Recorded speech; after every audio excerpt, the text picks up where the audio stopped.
The Road to Jerusalem. Good evening, everyone, and welcome back. Today we will embark on a journey through one of the most extraordinary stories in history, the rise and fall of the Knights Templar. Born in the heat of the First Crusade, they started as a small brotherhood, vowed to protect pilgrims on the roads to Jerusalem. Over time, they became an elite fighting force, a religious order with strict vows and guardians of a financial network that stretched from the ports of the Levant to the courts of Europe. White mantles, red crosses, fortress monasteries on lonely frontiers, and letters of credit that could move wealth across continents. This is a story of faith, war, and power in the medieval world. We will trace their ascent from the Temple Mount to their campaigns at Hattin and Acre. We will trace their transformation into bankers trusted by kings and witness the political storms that led to their arrests in 1307 and the dissolution of the order in 1312. Along the way, we will separate the records from the rumors and see how legend took over history, transforming soldiers and monks into figures of mystery. As always, I would like to know where you are listening from and what time it is. Whether you are settling down for the night or just curious about the past, I'm glad you are here. And now, let's begin. The road from the coast to Jerusalem wound upward through a country of limestone ridges and scrubland. Pilgrims who came to kiss the stone of the tomb in the Church of the Holy Sepulchre often arrived in Jaffa exhausted, out of money, but full of expectation. The Crusaders who captured Jerusalem in the summer of 1099 could hold the holy city with walls and men, but they could not guard every turn of the road or every defile where bandits waited. The Latin East was a thin archipelago of forts and market towns, surrounded by larger powers and restless tribes. On the road, under the hot sun of the Levant, Christian rule seemed both miraculous and fragile. Contemporary travelers left simple accounts of the dangers. Fulcher of Chartres, the cleric who chronicled the first generation of settlers, described a constant mixture of piety and peril, relics and ambushes. The route from Jaffa to Jerusalem climbed nearly 2,000 feet in a two-day march, and the steep passes near Beit Horon were notorious for sudden attacks. Gangs of raiders melted out of the hills, and an unorganized caravan of pilgrims with families, pack animals, and priests presented a tempting target. A pilgrim caravan might set out with a hired escort, only to find that the men had slipped away in the night. The kingdom's rulers knew this weakness. They could not station garrisons on every mile without stretching their strength to the breaking point. It was in this landscape that a small brotherhood of knights proposed a bold solution. Sometime around 1119, Hugues de Pons, a Champagne nobleman, presented himself before Baldwin II, king of Jerusalem, with a request that was as simple as it was strange.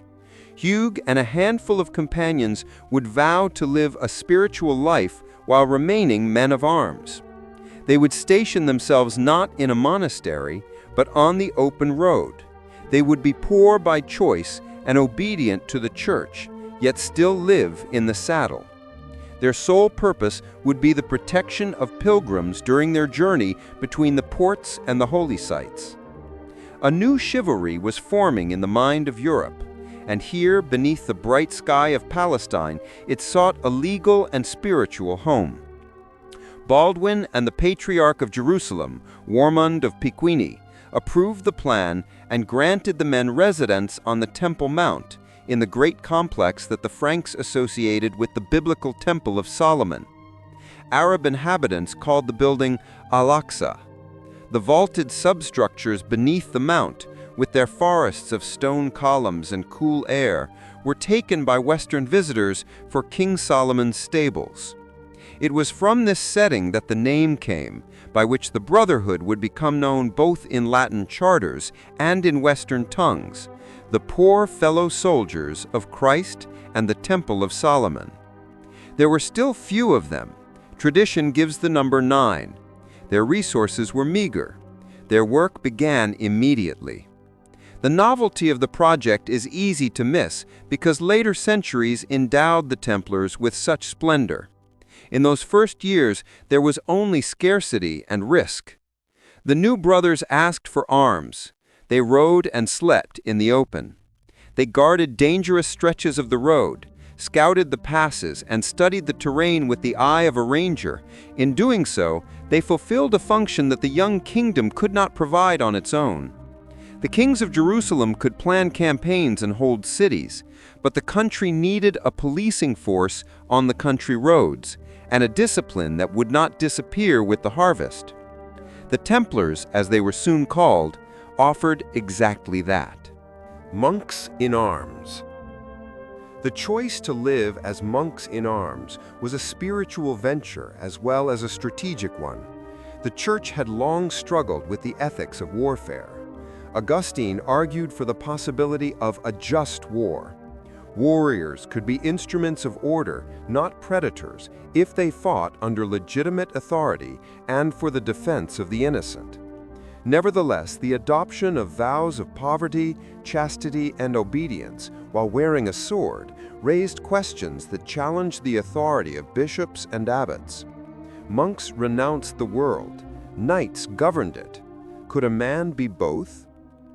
The problem had been raised in earlier generations by writers who spoke of the Miles Christi, the soldier of Christ.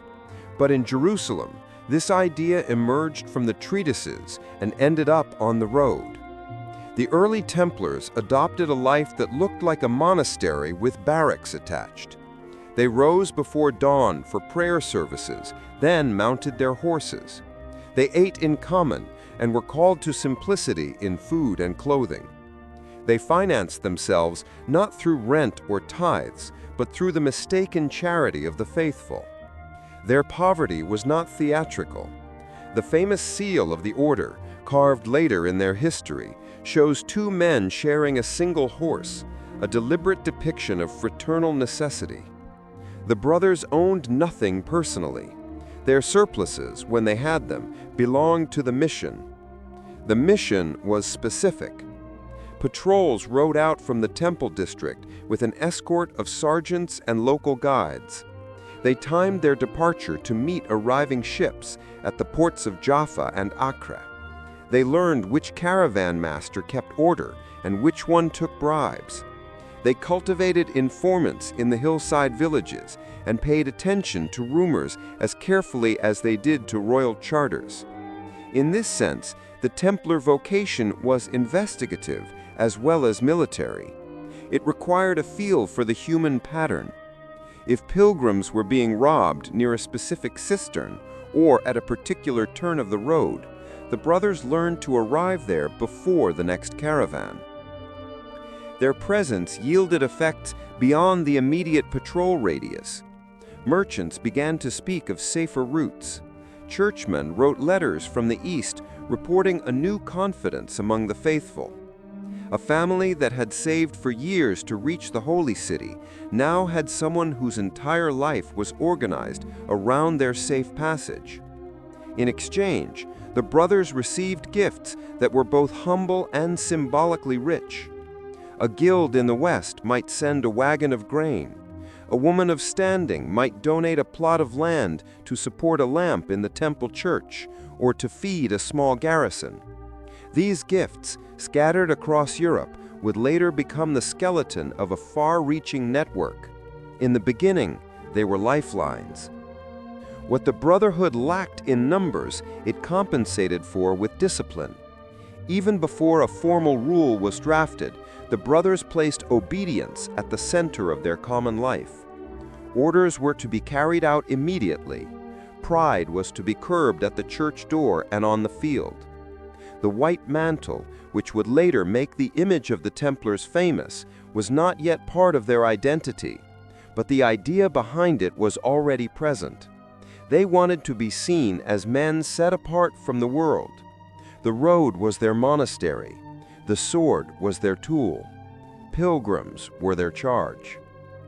It is important to grasp how natural the rise of such a body seemed to many Europeans who heard about it.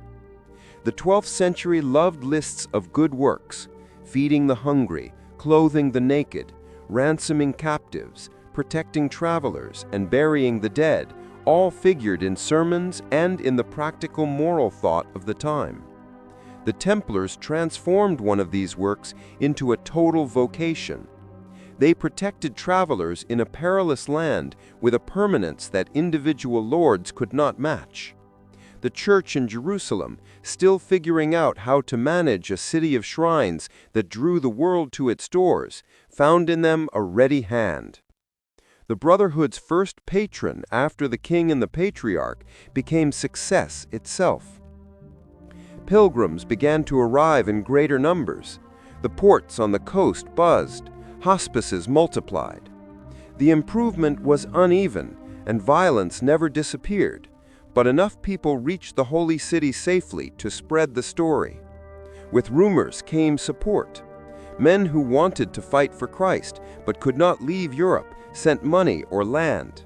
Younger sons who saw no path to an honorable marriage or inheritance looked to the east and considered a life that offered purpose and spiritual promise. The brotherhood that began with 9 men became a permanent feature of the Latin East.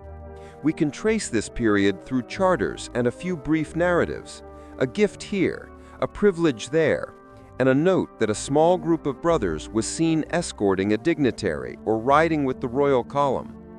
The documents have the sober tone of ledger books, but the reality behind them was vivid. A pilgrim caravan felt the change when mounted Templars rode alongside. The brothers kept spare horses and waterskins. They knew how to haul wagons through bad ravines and how to organize the march order so that the vulnerable went inside the line. They were not soft on thieves.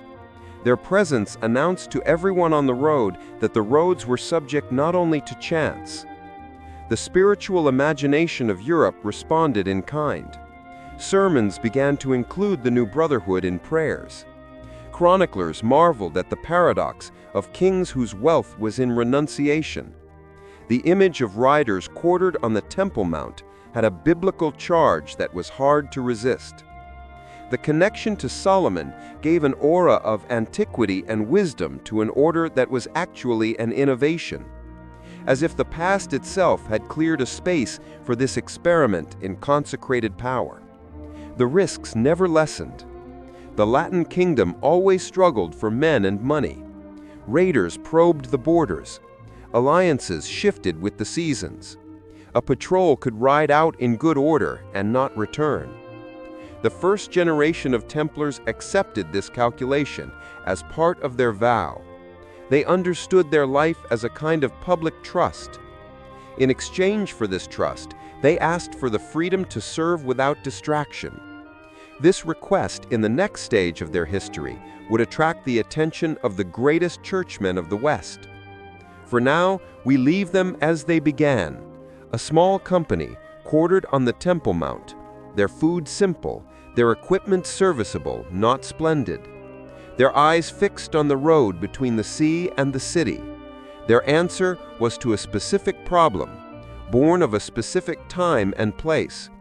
It would soon grow into an institution that would touch almost every kingdom of Western Christendom. But the seed was this: pious men on horses vowed to guard strangers who had set their hearts on a journey. When news of the road guardians garrisoned on the Temple Mount reached the West, it came as rumors, followed by letters and then emissaries. Hugues de Payens himself sailed for France in the late 1120s to plead for formal sanction and permanent support. He understood that zeal was not policy. If the Brotherhood was to survive, it needed a rule, patrons, and a place in the legal imagination of Christendom. He went first to the courts he knew in Champagne and Burgundy, where the aristocracy had already given sons and silver to the Holy Land. Most importantly, he appealed to Bernard, abbot of Clairvaux, the Cistercian reformer whose voice carried as much influence as any in Latin Europe. He recognized in this small company an answer to a dilemma that had troubled preachers and princes since Jerusalem fell to the Crusaders.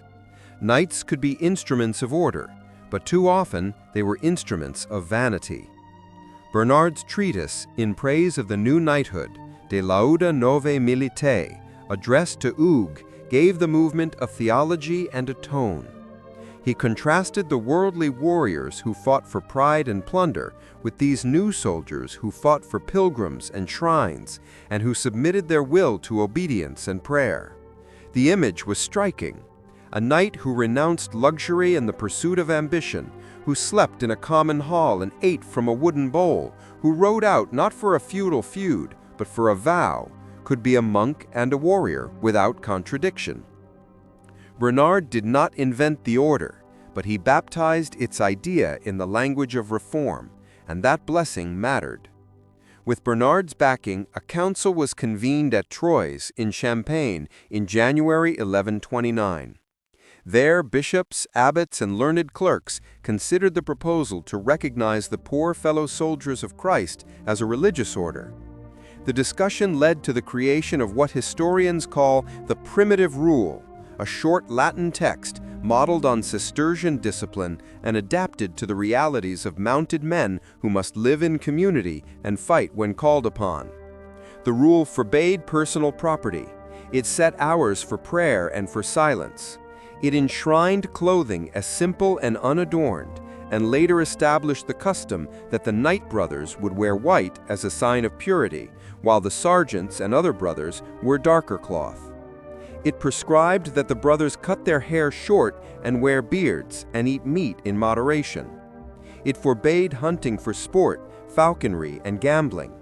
It cautioned the brothers against soft furs, pointed shoes, and anything that smelled of ostentation.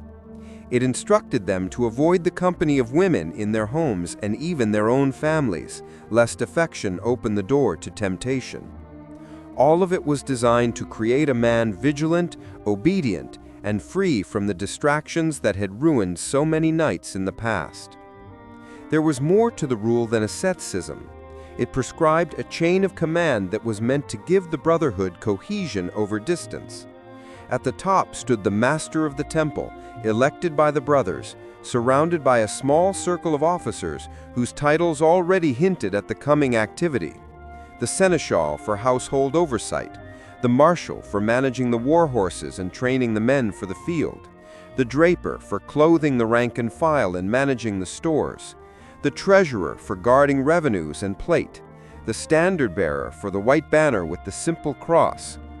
The rule introduced the office of the chaplain, as the brothers needed their own priests to hear confession and celebrate Mass when they were warring far from a cathedral. In pieces, the elements of a small army and a small monastery were combined. The first commanderies and papal approval. The recognition at Troyes did not bring wealth overnight, but it changed the status of the order. Templar houses began to appear in charters from the Loire to the Tagus.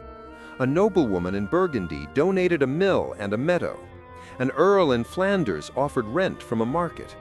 In England, sheriffs were ordered to allow the brothers to collect arms for the defense of pilgrims. In the Pyrenean kingdoms, where Christian Nords were pressing the frontiers of Al-Andalus, rulers invited the Templars to hold strategic river crossings and repair dilapidated castles. In Portugal, where the young kingdom was struggling for reliable lines of communication, the brothers were granted land at Saure, and later those holdings that could support a permanent barrison. Each gift was small in itself. Together, they formed a structure of support that stretched from parish roads to the walls of Jerusalem. The Church of Rome moved from sympathy to law in the next decade. In 1139, Pope Innocent II issued the bull Omne Datum Optimum, a charter that took the Templars under papal protection and cemented privileges that made the order an institution separate from the usual feudal ties. The bull placed the Templars directly under the authority of the Pope. It affirmed their right to own property and to keep the income from it free from secular taxes. It allowed them to build chapels and have their own chaplains when distance or danger made parish attendance impractical. It permitted them to take booty in campaign for the needs of the order. and it recognized their right to accept men as donati, or confratres, who could live as secular helpers, supporting the mission with rent and service. For a group whose purpose required movement to cross borders and through multiple jurisdictions, these concessions were more than favors. They were a legal technology that made a transcontinental order workable. The stream of privileges continued as the popes of the mid-12th century made the Templars instruments of Latin Christendom. In 1144, Pope Celestine II granted the bull Milites Templi, which encouraged the faithful to contribute and gave the brothers wide powers to collect arms throughout the churches of the West.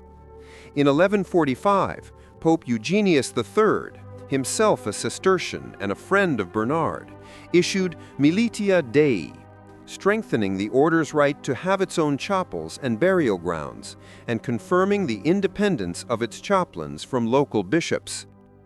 In time, the Red Cross, which the world now associates with the Templars, was permitted as part of their habit. During the preaching of the Second Crusade in the late 1440s, Eugenius blessed the white mantle with a simple cross of red, and the brothers wore it into battle as a sign that they fought under obedience. This cross was not an ornament. It was a reminder that their valor was to be checked by humility. The effect of this papal patronage was dramatic. What started as a handful of knights guarding a dangerous road became a hierarchy of houses, farms, and fortresses. The brothers called their local establishments commanderies, places where a commander oversaw land, tenants, livestock, and the training of men. A commandery might be a manor house in the French countryside with barns, mills, and a small chapel. It could be a townhouse with a hall and a counting room near a market gate. It could be a stone keep on a frontier in Spain.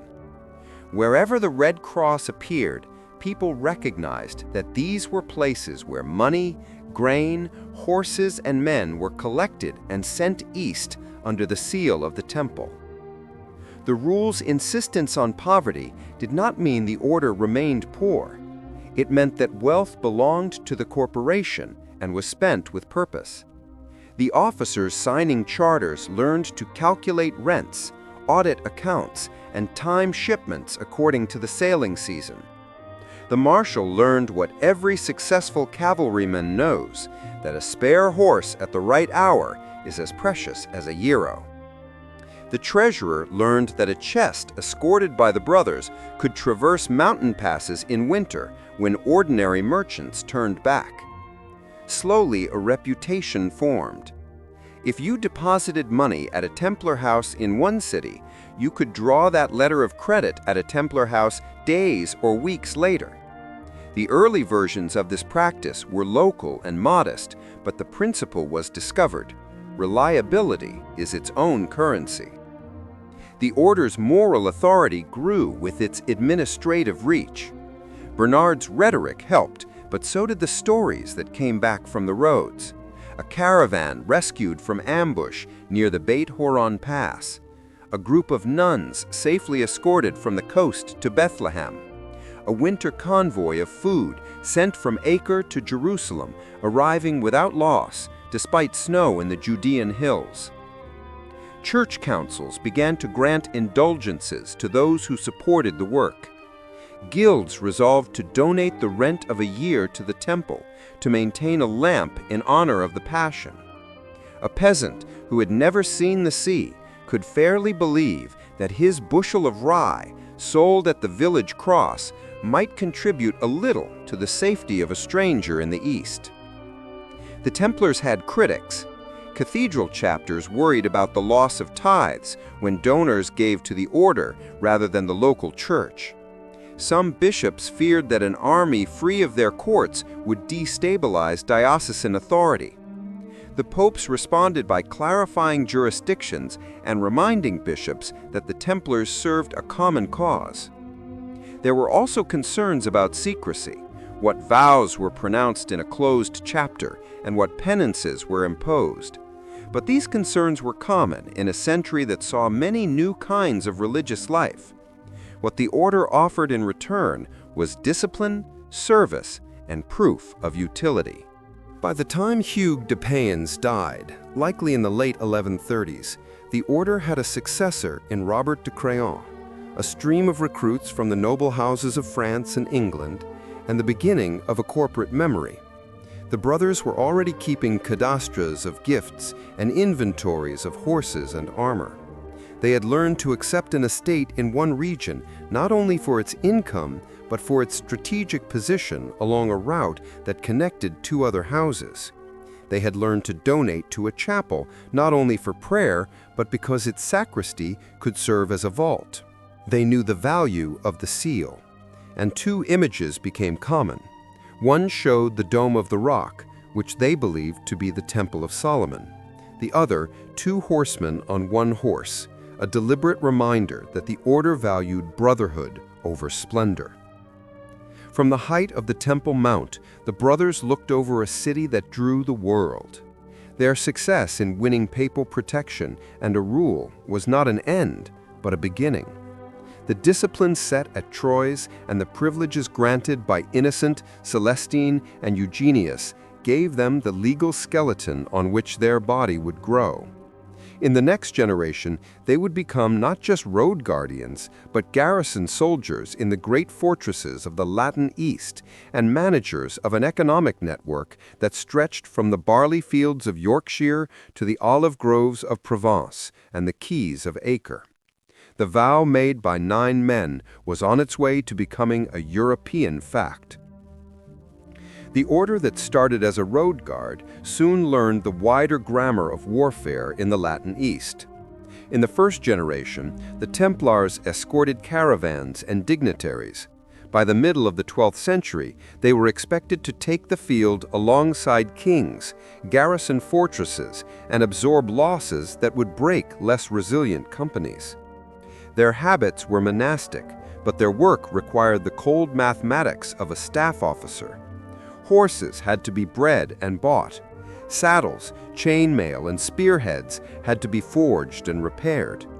Scouts had to read the country and the weather with the eye of a farmer and the patience of a hunter. From this labor grew a style of fighting that made the order both admired and feared. Templar cavalry was a machine built on discipline. A knight brother typically maintained 3 service-ready horses and 1 squire to manage his gear. The war horse that carried him into the charge was heavy and trained to push through the noise and blood. The riding horse that carried him on the march was lighter and easier on the road. A pack animal carried the burden of armor and grain. When the marshal of the temple ordered a formation, lances were set across a measured interval, and the ranks closed until knee touched knee. Trumpets sounded the signals. The white banner with the red cross and the black and white standard, called the boucan, marked the rallying place. The brothers prayed, confessed, and then rode in a line that was designed to crush the enemy with the first charge and to preserve cohesion when the first charge failed.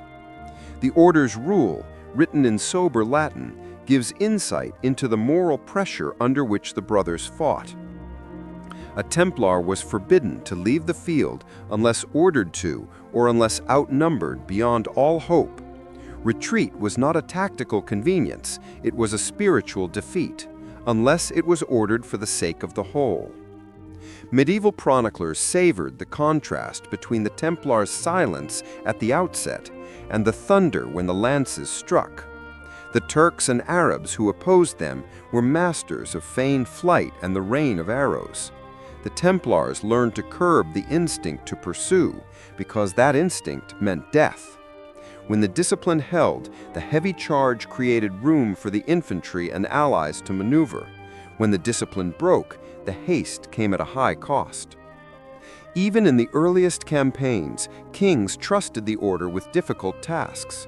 During the Second Crusade, the French army, led by King Louis VII, was moving across Asia Minor and nearly destroyed itself in the passes due to poor discipline and vague command. It was the Templars, led by Evrard des Barres, who stepped forward to direct the march and impose a defensive order that brought the remnants of the host to the coast. Their counsel was strict, and they demanded a high price for grain and escort. But they saved the king and the honor of France from complete collapse. The episode established a pattern. When royal armies were lost in the east, the temple was often asked to restore order. As the Latin states settled into a weary coexistence with powerful neighbors, the order became the backbone of many garrisons. The Templars occupied key positions that controlled coastal roads and interior approaches. These included Gaza on the southern frontier and the fortress of Bagras in the Amanus Mountains, which controlled a vital pass between Cilicia and Syria. In the 12th century, they built or rebuilt great coastal fortifications, such as Athlit, a castle facing the sea that the Franks called the Pilgrim Castle, whose massive walls and cunning water system allowed a small force to hold out against siege for months. The fortification of Safed in Galilee, greatly strengthened under Templar direction, controlled the routes from Damascus to Acre. Stone, mortar, and patient engineering allowed the order to trade men for time, and time was often the most precious commodity in the East. Their reputation on the battlefield was won by grim defeats as well as brilliant strokes. Medieval warfare in the Levant rarely yielded clean victories.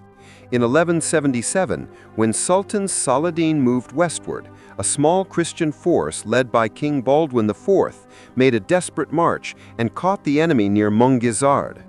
The Templars who rode with the king formed the core of the charge that shattered a much larger army.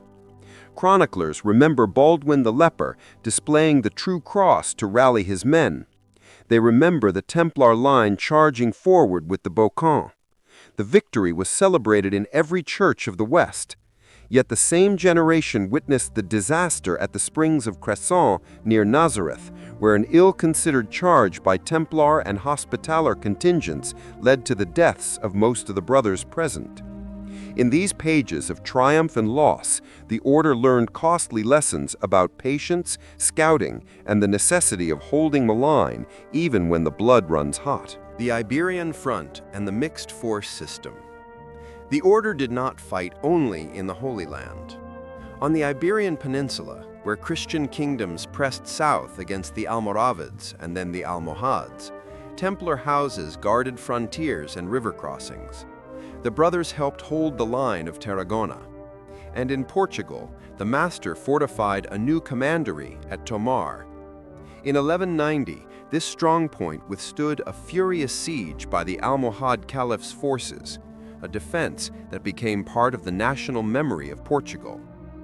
The order's role in Spain and Portugal mixed crusade with settlement.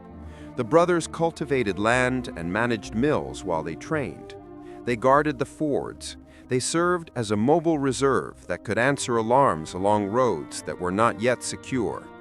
In such work, the Templars became an everyday feature of frontier society. Their internal system allowed them to take on this wide variety of tasks. The marshal trained the cavalry and maintained the chain of spare horses that made a shock charge possible. Sergeants and turcopoles, who were lighter horsemen and often recruited locally, screened the heavy squadrons and harassed the enemy's flanks. Archers and crossbowmen served under Templar captains. The chaplain maintained the rhythms of prayer and the sacraments. A typical Templar detachment on the battlefield might look small to an observer who counted only the knights in white mantles. The effect of the whole, however, was much greater than the sum of its visible parts. The order's discipline made the mixed force work in a century when many lords still viewed cavalry as a privilege, not a system. Intelligence gathering was a constant concern. The brothers learned the Arabic names of wells and villages. They paid attention to the movement of merchants and messengers on the desert tracks. They hired guides among the Bedouins and sometimes among the Armenian and Syrian Christians whose families had lived in the hills for generations. They cached grain and water along routes they expected to use in the next season. They built signal systems with fires and mirrors that could summon aid along a chain of towers. These measures sound modern because the logic of them is timeless. A small, disciplined force that sees more and moves faster can survive where a larger, ungovernable host will fail. The brothers also learned to live with allies whose goals did not always align with their own. The kings of Jerusalem had to balance the pride of the Western Knights with the council of local barons who understood the Levant. The communes demanded privileges for their fleets. The great military orders did not always get along. The Hospitallers of St. John and the Temple sometimes quarreled over precedence and revenue. Yet they bled together on the walls of the same castles. The Templars served the princes of Antioch and Tripoli, as well as the kings of Jerusalem. They made truces when prudence required it, and broke them when prudence failed. Their constancy was to their vow and the papal mandate to protect pilgrims and the holy sites. Within that mandate, they acted with a freedom that frustrated some rulers and saved others. When Crusades were proclaimed in the West, the Templars became the link between the rhetoric and the reality. Preachers promised redemption and remission of sins. The order had to translate that energy into grain convoys, companies of cavalry, and sieges that could be sustained long enough to matter. During the Fifth Crusade at Damietta in Egypt, the Templars fought in the mud and fever alongside kings and barons, and learned again that valor could not redeem bad strategy. During the campaigns of Frederick II, they watched anxiously as diplomacy briefly recovered Jerusalem without a fight, and then lost it again. Through these turns, the order held garrisons, trained recruits, and held the indispensable places that protected the ports and the roads. The spiritual meaning of their fighting life never left their thoughts. Before major actions, the brothers listened to Mass and received communion. They confessed to a chaplain who knew their weaknesses and their strengths. The psalms the brothers sang in choir returned to them in the saddle. Not unto us, O Lord, not unto us, non nobis, Domine, non nobis. Chroniclers record this as the Templar battle cry, a prayer that the fight be for God's honor, not for pride. Whether every brother lived up to that ideal is a question.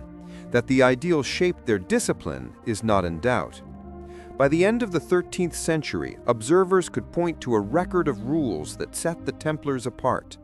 They were often the first in and the last out. They accepted that they would bear the heaviest losses in rearguard actions when a Christian army had to disengage from an enemy that could surround and harass with arrows. They accepted that their castles would be the first and longest besieged when a sultan moved north from Egypt or south from Damascus. They accepted a kind of anonymity. Many of their victories were defensive and therefore not sung. Many of their defeats were public and catastrophic, and therefore remembered. In both cases, they did the work they had taken on at the Temple Mount.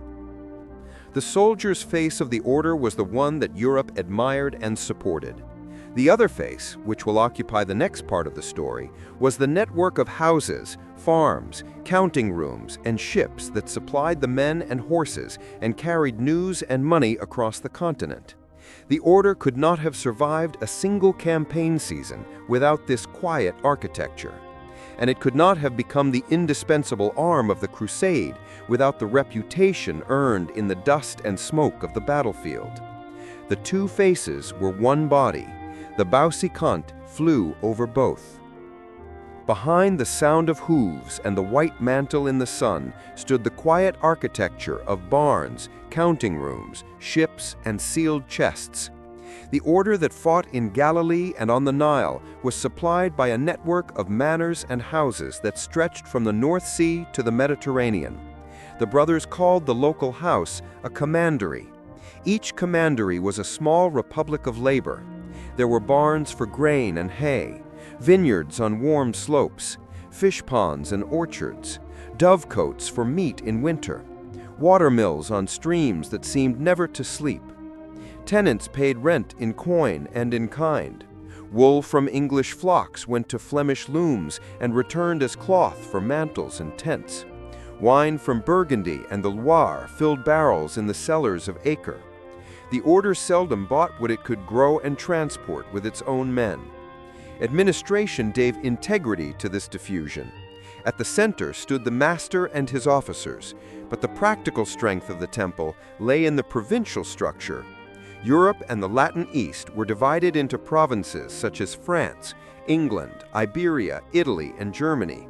Each province was controlled by a master who reported to the Grand Master and the Convent of the East, first in Jerusalem and later in Acre. Visitors were appointed to travel from house to house to inspect accounts, check discipline, and hear complaints.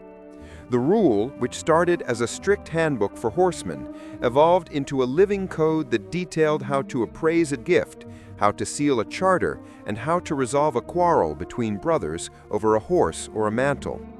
It required that senior officers keep written inventories and that the treasury be opened only in the presence of multiple keys, each held by a different hand. The order believed in grace. It also believed in locks. Two urban landmarks show the mix of piety and finance that define the network. In London, the Templars erected a round church on Fleet Street, consecrated in 1185 in the presence of the Patriarch of Jerusalem. The round plan repeated the rotunda of the Church of the Holy Sepulchre and announced that this was a place where the West met the memory of the East. Adjacent to the church rose a hall, guest house, stables, and a treasury. The kings of England attended the site for counsel and credit. Charters show that the crown entrusted chests to the temple when the kingdom was unsettled. When a ransom had to be raised for a Crusader king captured on his way home, it was the temple and the hospital that advanced the funds, gathered the sureties, and turned silver plate into coin. Across the Channel in Paris, the temple grew into a walled compound north of the city center, a fortress of ledgers and iron-bound chests. By the 13th century, the kings of France were locating the royal treasury there, a fact which speaks to the trust the crown held in Templar prudence and the danger that trust would later bring. From these centers, and from dozens like them, the order learned to move money without moving gold. A pilgrim in Dijon could deposit a sum at a Templar office, receive a coded receipt, and later present that document at a Templar house in the East to receive funds for the journey to the shrines. The system was simple in theory and complex in practice. Clerks used standard abbreviations and internal markings that made forgery unlikely. Fees were charged and recorded as gifts for the work of the order, not as interest, for the church forbade usury. Thus, the temple created a service that made long-distance travel safer for merchants and penitents, while simultaneously supplying the armies that guarded the roads. The brothers did not invent trade, but they gave it a new reliability across distance. The multiplication of force, fleet, and land. Sea power multiplied these advantages. The temple maintained wharves and warehouses in ports like Marseille, La Rochelle, Saint-Gilles, and Barcelona. The brothers owned some vessels directly and chartered many more. Coastal convoys carried fodder, grain, and soldiers. In the east, ships plied between Acre and the lesser harbors of the coast and on to Cyprus, which became a forward base after the loss of the mainland. When Richard of England captured Cyprus in 1191, he sold the island first to the Temple, which found it impossible to pacify the local population, and then to Guy de Lusignan, whose dynasty made the site a refuge for the Latin East. Even in this brief ownership, one sees the financial capability of the order and the sober recognition of its limits. The brothers were managers, not princes. Agriculture was the foundation of the pyramid. English manors like Cressing in Essex and Temple Brewer in Lincolnshire left behind immense timber barns and earthwork fortifications that still hint at the heavy traffic of carts and herds. In Provence and the Languedoc, the order pressed wine, refined salt, and harvested olives. In the valleys of Portugal, They owned the mills and fords that stitched together the new Christian borders. In Aragon, land grants along the Ebro allowed the brothers to hold the river line. In these places, the Red Cross flew over people who looked more like farmers and accountants than paladins. Yet without their labor, the white mantle would have disappeared from the roads of the East. The brothers managed people as carefully as they did herds. Joining the wider Templar family did not require full vows. Many men and women became confrères or concours, secular assistants who promised support, prayer, and a measure of obedience in return for the spiritual benefits and protection of the order. Others became donates, promising to leave property after death, and sometimes living out their final years in a Templar house. These relationships created circles of loyalty that stretched across generations and shires. The sight of the Templar seal on a charter reassured testators who feared that heirs or neighbors might challenge a pious gift. Lawsuits happened, but the brothers fought them with the same patience they showed in a siege. The legal privileges granted by the papacy gave the network a clear channel in the crowded landscape of feudal power.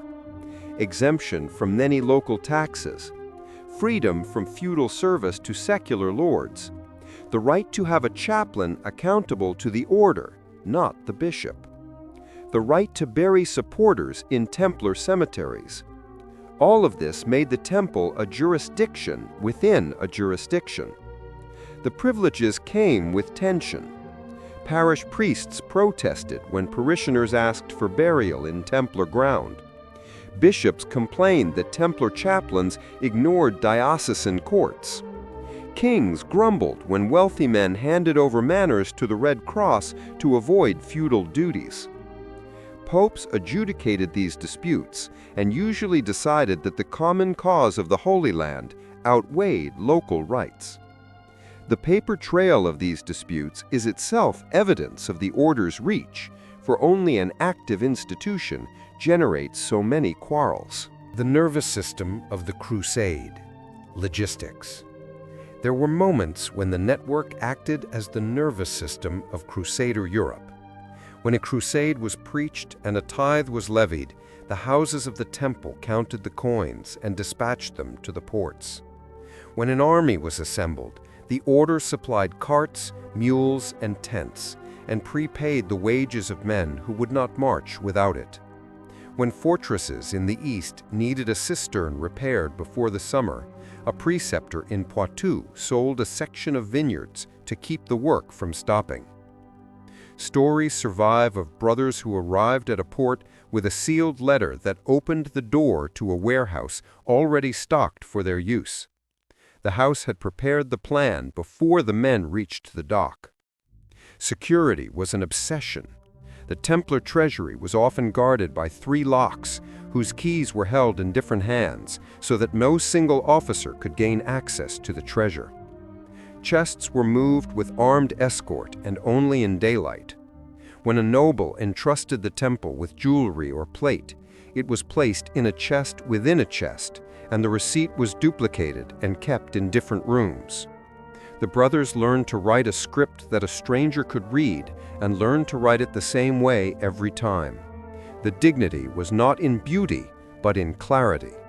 If a clerk in Rouen used a certain mark for an account, a clerk in Acre could read and match it. The network was a moral theater as much as a financial one. Donors believed their gifts bought relief for travelers and protection for the holy places. This faith required evidence.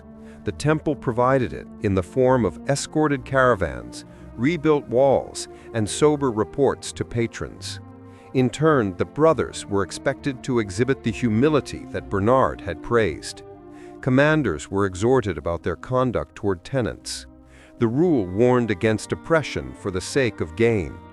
Visitors were told to correct abuses and remove men who had forgotten that the order existed to serve pilgrims and the church.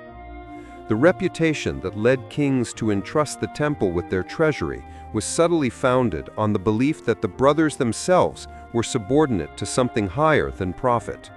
The scale invites modern comparisons, yet it is better to view the temple as a medieval solution to medieval problems. Europe was rich in local customs and poor in reliable long-distance institutions. The order became a recognizably honest broker in regions that struggled to speak to one another.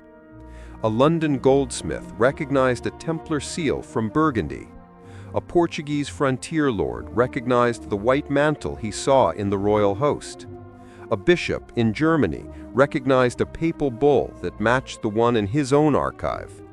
Through these shared signs, trust spread further than one city or one year. By the last quarter of the 13th century, the order's European network reached a maturity that allowed for rapid response to crisis. When Acre fell and the convent withdrew to Cyprus, the houses in the West continued to function, sending money, grain, and recruits for a war that now had to be fought from an island. The very efficiency that sustained the crusade without constant royal oversight also made the temple an object of envy. Here was an organization that held land in every kingdom, but answered to no one but Rome. Here was a treasury that kings used for security and loans. Here was a name that opened doors in city halls and in rural lowlands. The network, built for piety and war, would soon be tested by politics. If the boucan was the visible signal on the field, the quiet seal on a folded parchment was its twin in the counting room. Together, they carried the order for 2 centuries. Together, they would be cited by friends as reasons for admiration and by enemies as reasons for fear.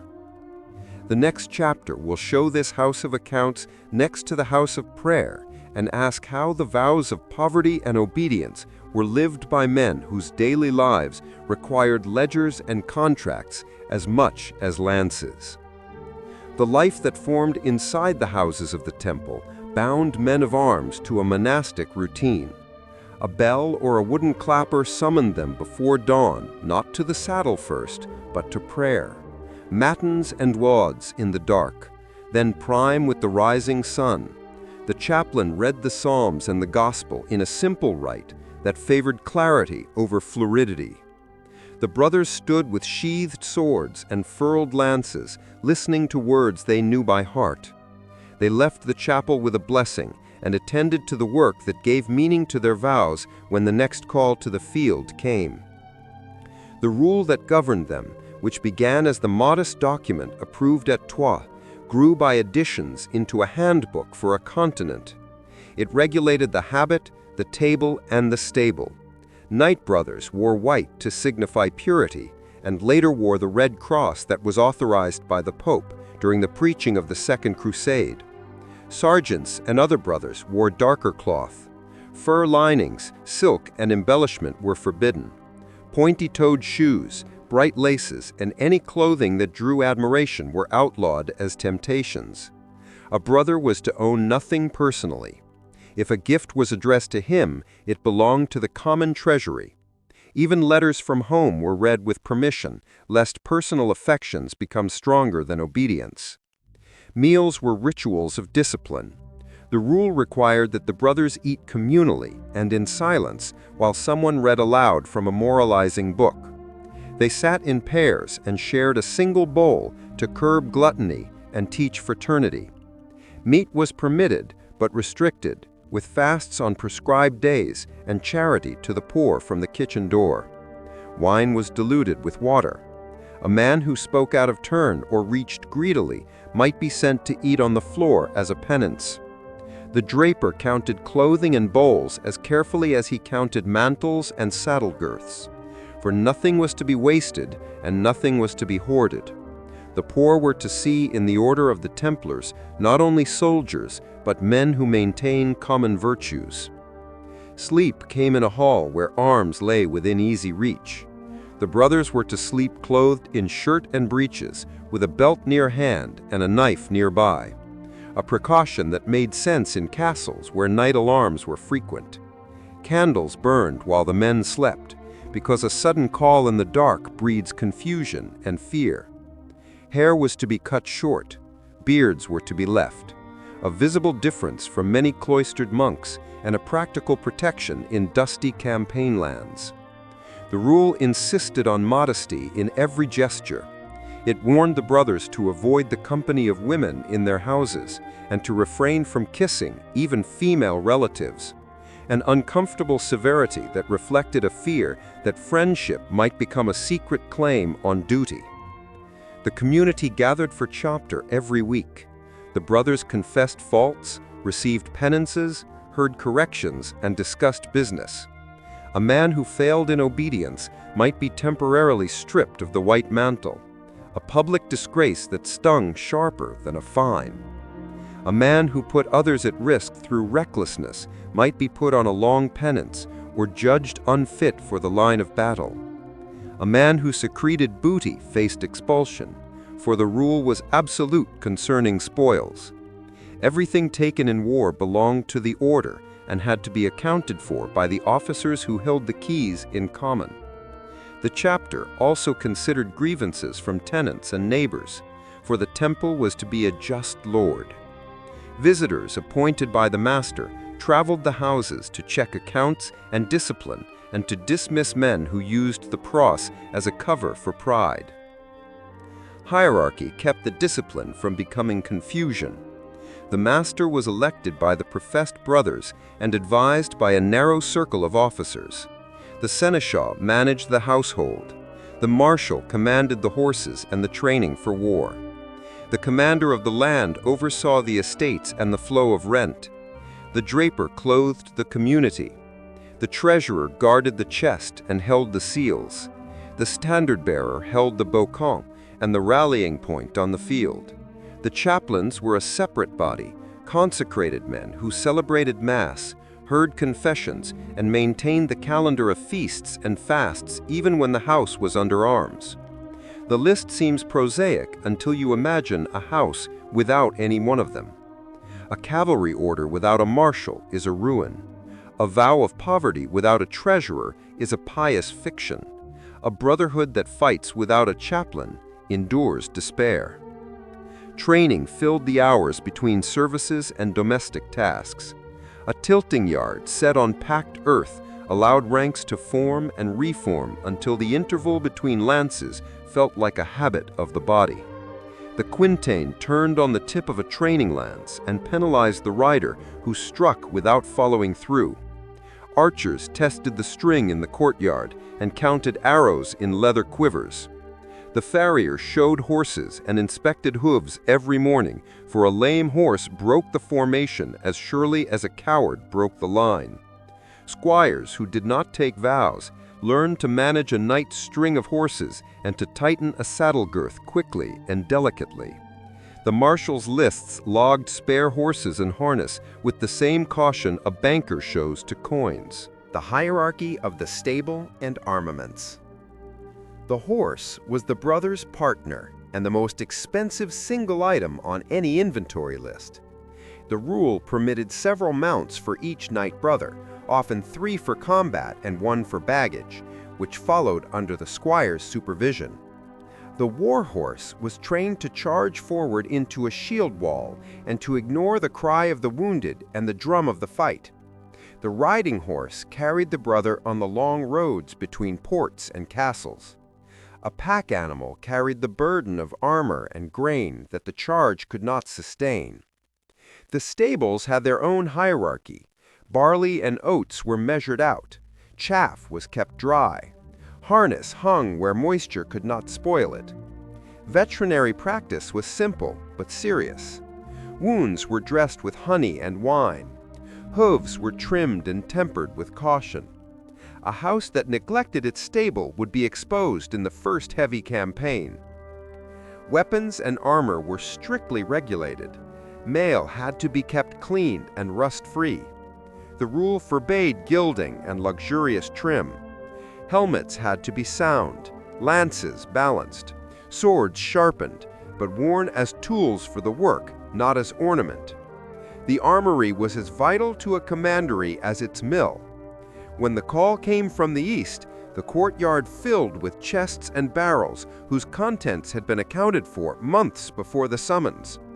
Tents, nails, hammers, cauldrons, pack saddles, ropes, spare pitch, and canvas for replacement. All were counted and marked with signs that a clerk in Acre could read as easily as one in Poitou.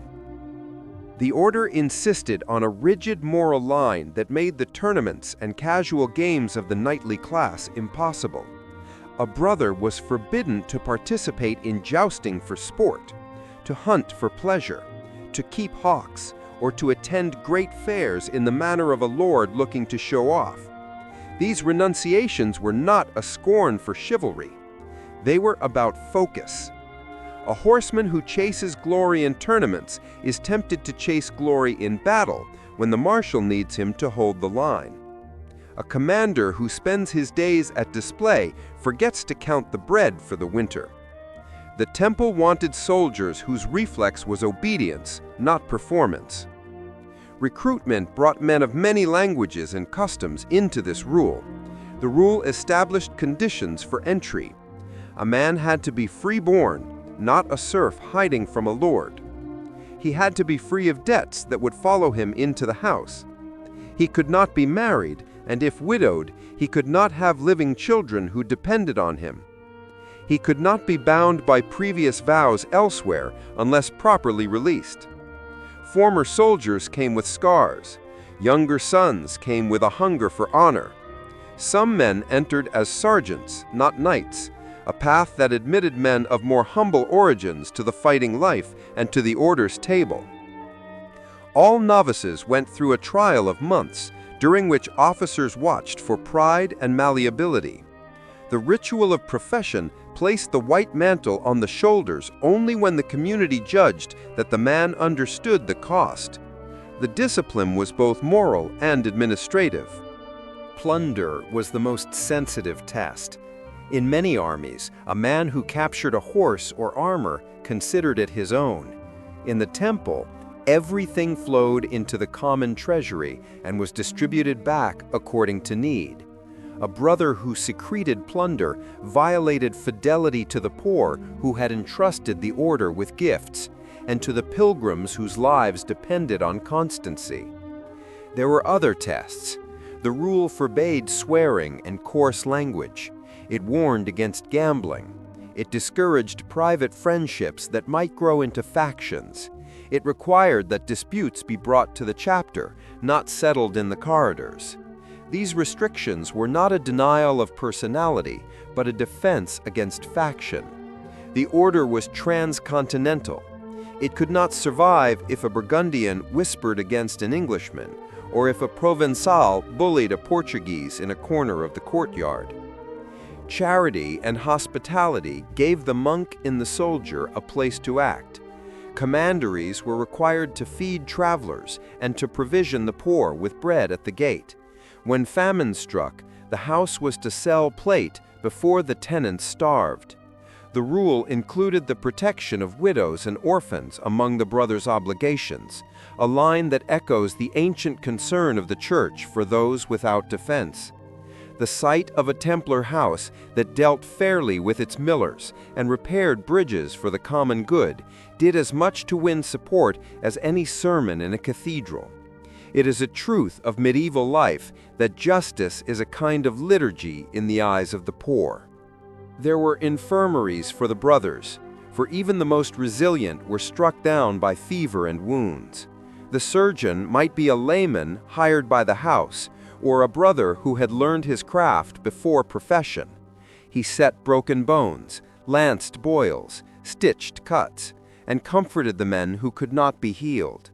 The Hospital of St. John maintained great hospices for strangers.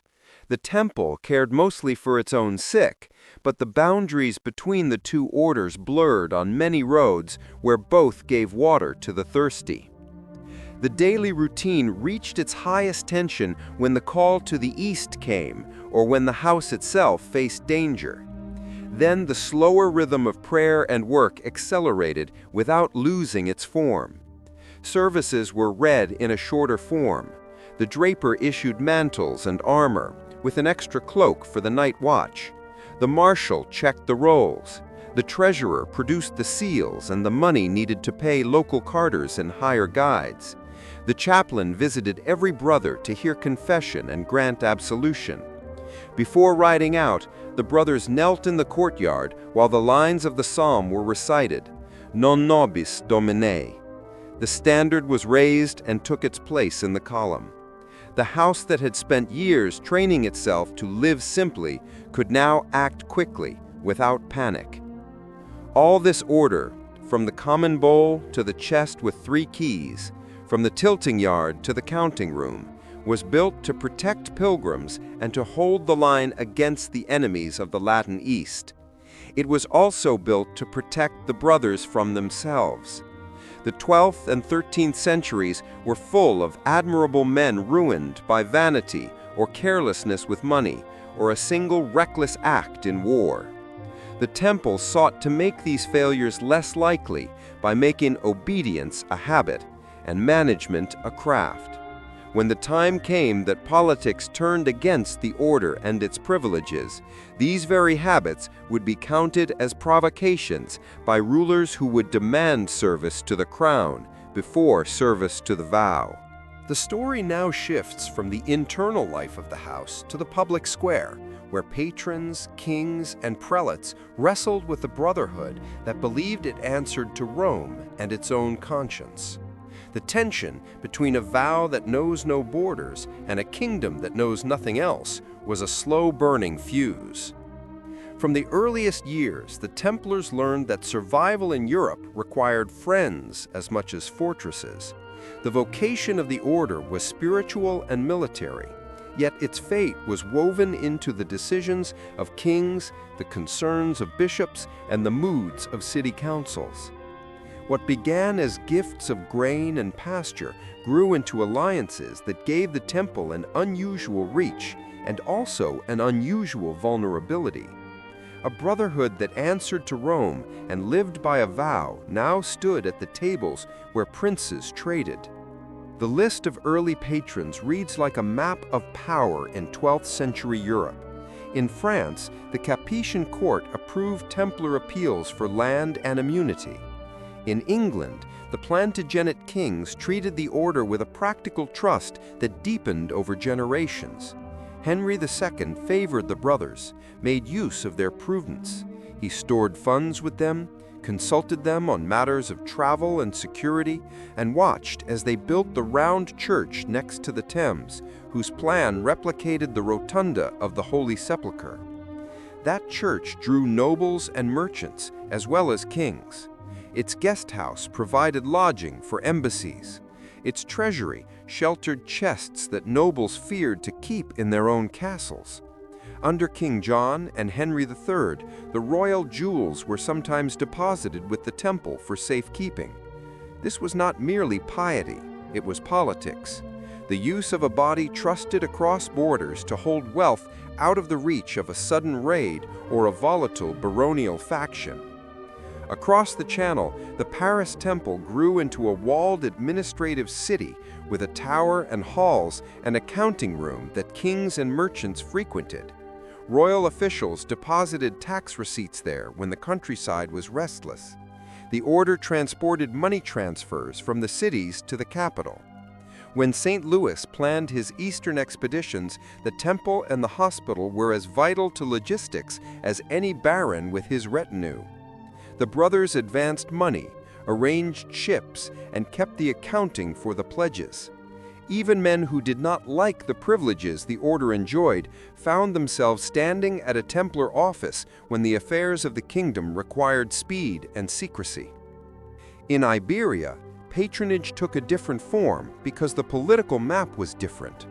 Alfonso I of Aragon, a hardened frontier king, died in 1134 and left a remarkable testament, naming the temple, the hospital, and the Church of the Holy Sepulchre as heirs to his kingdom. The barons of Aragon refused to accept this transfer, and the will was overturned. But the attempt itself reveals the prestige of the military orders in a land where war and settlement were daily facts. In the same century, the Templars received grants along the Ebro and the Tagus. In Portugal, Gwaldim Pais founded the commandery at Tomar and fortified it with walls and a circular keep that showed both taste and prudence. The kings of Portugal saw the order as a resource that could hold river lines, guard frontiers, and attract settlers who trusted the cross more than the promises of a new lord. The patronage of stone followed the patronage of parchment. The papacy was the great patron whose favor made the other alliances possible. The bulls of Innocent II, Celestine II, and Eugenius III were not polite letters, they were law. They declared that the Templars answered directly to the Pope. They confirmed that the brothers could receive lands in fief and yet pay no homage to secular lords. They permitted the order to collect arms in churches and to bury supporters in Templar cemeteries. They allowed the brothers to take their chaplains to war and celebrate the sacraments during campaigns. These privileges made the temple a jurisdiction that could not be easily intimidated by an earl or a bishop. They also made the temple a lightning rod. Every concession cut a slice out of someone else's customary right. The order was protected from above.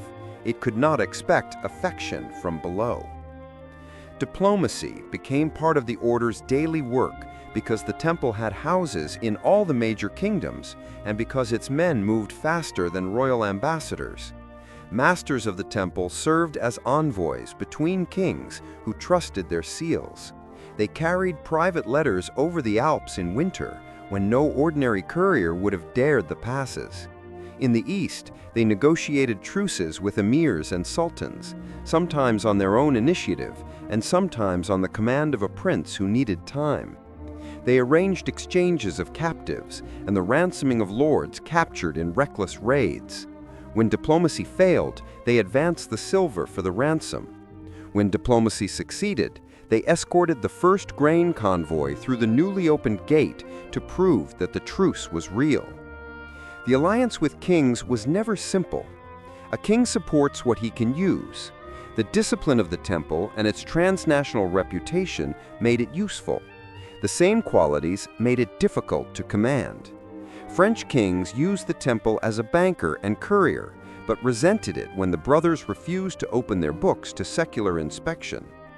English kings trusted the temple with the treasury, but demanded loans on terms that were close to the usury forbidden by the church. Iberian kings granted castles and then, in the next generation, tried to take them back when the frontier was safe and a royal nephew needed a fief.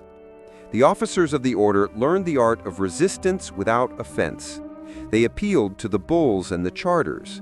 They offered a partial accommodation that preserved the core. They appeared at court with the purse when firmness required a gift. The order's relationship with bishops and cathedral chapters showed the same mix of cooperation and friction. The Templars needed bishops to consecrate their chapels and to admit their chaplains to ordination. The bishops needed the Templars to protect pilgrims and to move funds. The problems began where jurisdiction crossed. Parishes complained when donors requested burial in Templar cemeteries. Cathedral chapters complained when confraternities directed gifts to the temple rather than the cathedral fund. The papal chancery responded to these quarrels with clarifications and reminders that the Holy Land required sacrifice from all. A modus vivendi, way of life, settled in many towns. The temple buried its own and those attached to the order. The parish retained its dead and its tithes. The peace held until a new bishop took office or until a commandery grew too fast and provoked envy. The order's most important political relationships were with the other great military order and with the Italian communes. The Hospital of St. John was both rival and ally. The two organizations competed for gifts and for prestige. Their houses stood opposite each other on the streets of Paris and London. Their banners stood side by side on the walls of Acre and at the forefront of armies. Quarrels flared in councils over precedence and over the division of spoil after a siege. And yet, in the hardest days, the White Cross of the hospital and the Red Cross of the temple flew over the same battered ramparts. The Italian communes brought a different energy. Genoa, Pisa, and Venice offered fleets that no king of the north could match. Their merchants wanted privileges in the ports and quarters in the cities. The Templar learned to negotiate with them as sovereign powers. A Templar officer who angered a commune could find his ships delayed and his convoys halted for the season. Individual masters left their mark on the political record. Robert de Sable, an experienced Angevin nobleman who became Grand Master during the Third Crusade, worked closely with Richard of England.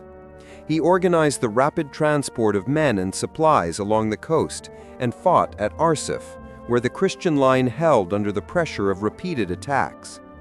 When Richard took Cyprus and found the island more trouble than it was worth, Robert and the Order briefly took possession of it, only to sell the island to Guy of Lusignan. That transfer is one of those moments where the temple appears for a moment as a sovereign power, then retreats to its usual role as manager and intermediary. The Order was also an intermediary in the domestic disputes during the crisis that led to the Magna Carta. Templar houses in England served both the crown and the barons as neutral territory for meetings. Templar officers acted as go-betweens, who could carry messages without inflaming pride. In France, where the crown was steadily strengthening, the Paris Temple hosted councils where royal advisors debated how to raise money for war and whether to call up the militia. These roles kept the brothers close to the heart of politics. They also placed them within range of the resentment when politics angered the subjects.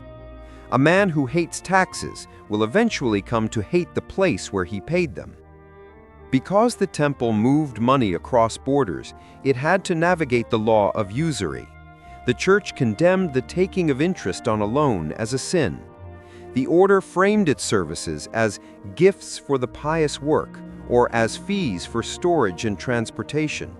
When kings demanded advances, the brothers registered the transaction as a sale of future rent or as a pledge redeemed by a gift. The subtle distinctions mattered to clerks who valued a clean conscience and to popes who needed powerful instruments that did not scandalize the faithful. To a modern reader, this may look like evasion. To a medieval one, it looked like obedience to the law, combined with an honest recognition that armies and walls cannot be raised by hope alone. One of the most telling indicators of the order's political weight is the frequent use of Templars as custodians of symbols. In the Latin East, the Grand Master stood at coronations and held the royal regalia on behalf of the kings. In France, the brothers carried seals and writs that could ruin a debtor or free a captive. In England, they stored charters that granted liberties to cities and lords. To hold the seal is to hold the memory of the state. The trust that kings placed in the temple in this role was as great as the sums in its chests. For 2 centuries, this pattern held. The order gave rulers security, speed, and a reliable instrument that could reach every province. The rulers gave the order protection and privileges that allowed a dedicated brother to travel and serve without the usual feudal obligations. The friction that grew at the edges of this arrangement was real, but manageable. What the temple could not manage was a sudden shift in the balance of fear and desire. When the Latin East collapsed and the reason for leniency disappeared, when a strong king had emptied his treasury and needed a solvent victim, when suspicion and rumors about an independent body found a willing ear at court, the alliances that had made the Templars indispensable became the channels through which the destruction would come. The order did not anticipate this turn. From London to Paris to Tamar, the brothers mended barns, counted rent, and escorted kings on the move. They trained in courtyards that echoed the same psalms they sang at dawn. They had made themselves useful. They believed that utility was a shield. The next chapter will show how little a shield can weigh when a kingdom resolves to make an example. The force that the temple brought to the Latin East was carefully stored in castles and spent in campaigns, and for a time that equation worked. The brothers kept watch at the gates, patrolled the coastal roads, and escorted grain from port to city. They learned the map as farmers learn their fields. Yet from the last quarter of the 12th century, the balance began to tilt. Enemies gathered under leaders of extraordinary skill. Christian alliances fractured. The great distances between ports and fortresses punished even the best supply officers. The order did not lose the Holy Land in one disaster. It lost it step by step, through a series of blows that fell with terrifying logic. One early warning came at Jacob's Ford on the Upper Jordan. The Franks began construction of a strong fort there to block the route from Damascus toward Galilee. The temple poured men and treasure into this work, for whoever held this crossing could threaten or protect all of Galilee. In the late summer of 1179, Saladin struck swiftly. He captured the unfinished fortifications, killed or captured the garrison, and dismantled the project that had already cost the Latin kingdom dearly. Among the captured leaders was Odo de Saint-Amand, the Grand Master of the Temple, who died in captivity shortly thereafter. That ruined crossing announced the arrival of an enemy capable of breaking constructions before they were completed and of choosing the point of contact with care. The great turning point came 8 years later in the hills above Tiberias. The army of the kingdom, led by King Guy of Lusignan and under the shadow of the banners of the temple and the hospital, rode out from Sepphoris to relieve the castle of Tiberias. Saladin allowed the host to approach and then lured it onto high ground away from the springs. Heat and dust did as much damage as arrows. The small rearguard actions that were the pride of the military orders could not save a thirsty army cornered by mounted archers who knew the terrain. The Battle of Hattin ended with the royal camp captured, the True Cross taken, and most of the mounted elite killed or captured. The Knights of the Temple and the hospital suffered grievous losses. Many were executed because the Sultan considered them implacable enemies. The loss stripped the kingdom not only of men, but of spirit. The road to Jerusalem lay open. Cities and castles fell in a grim procession. Acre, Jaffa, and Ascalon changed hands. Jerusalem itself surrendered in the autumn of 1187 after a siege that showed Saladin as a stern strategist and a cautious ruler. He granted terms that allowed many residents to ransom themselves and leave in freedom.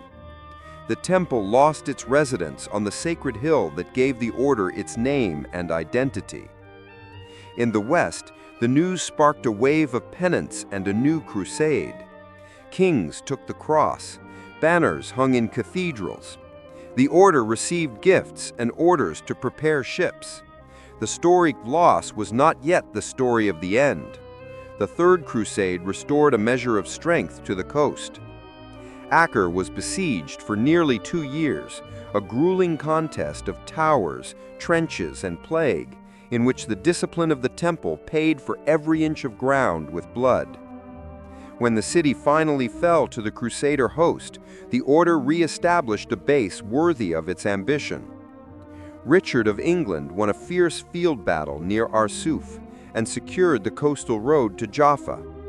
The treaty that ended the campaign left Jerusalem in Muslim hands, but granted safe passage for pilgrims and secured a defensive line that garrisons and fleets could hold. The temple moved its convent to Acre and set about remaking the city into a capital for an East that was smaller and more difficult to defend. For a time, the coastal strategy worked. The temple rebuilt and strengthened a chain of ports and towers that translated sea power into the capacity to stay.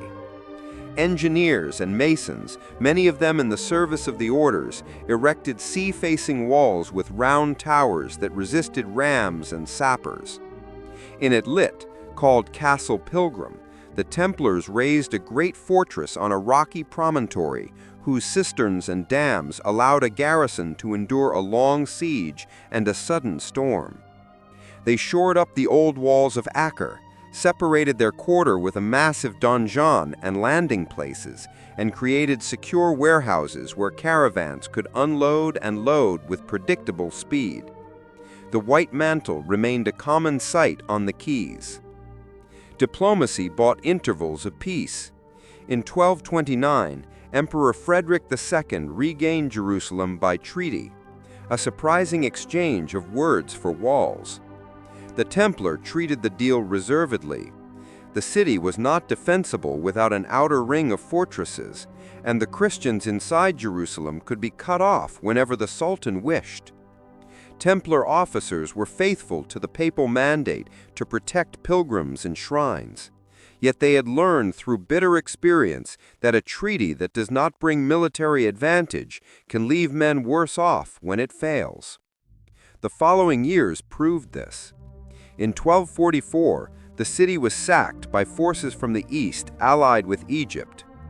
The Latin East lost its spiritual prize without a fight again, and the Christian field army gathered to answer the outrage was annihilated near La Forbie in a catastrophic defeat that rivaled Hattin. The ranks of the temple were thinned, and many of its most experienced captains were gone. A new power arose in Egypt and Syria that was not set on repeating the mistakes of earlier dynasties. The Mamluks, soldiers hardened in barracks and trained for lifelong war, took command of a state that valued discipline as much as the orders did. Their first great architect, Baibars, understood that the Latin hold on the coast depended on a handful of fortified cities and the roads that connected them. He did not waste men on grand gestures. He set about reducing the strongholds one by one and maintaining continuous pressure. Caesarea and Arsuf fell. Safed surrendered after a calculated mix of promises and threats that left later chroniclers debating whether mercy was kept. Antioch, the old northern capital with a name that breathed apostolic spirit, was taken and sacked. The hospital lost its mountainous masterpiece, Crac des Cavalières. The temple lost a string of places that had served as the backbone of earlier campaigns. A generation of garrisons felt the patient implacability of an enemy who knew the art of siege and who controlled the valleys that fed his armies.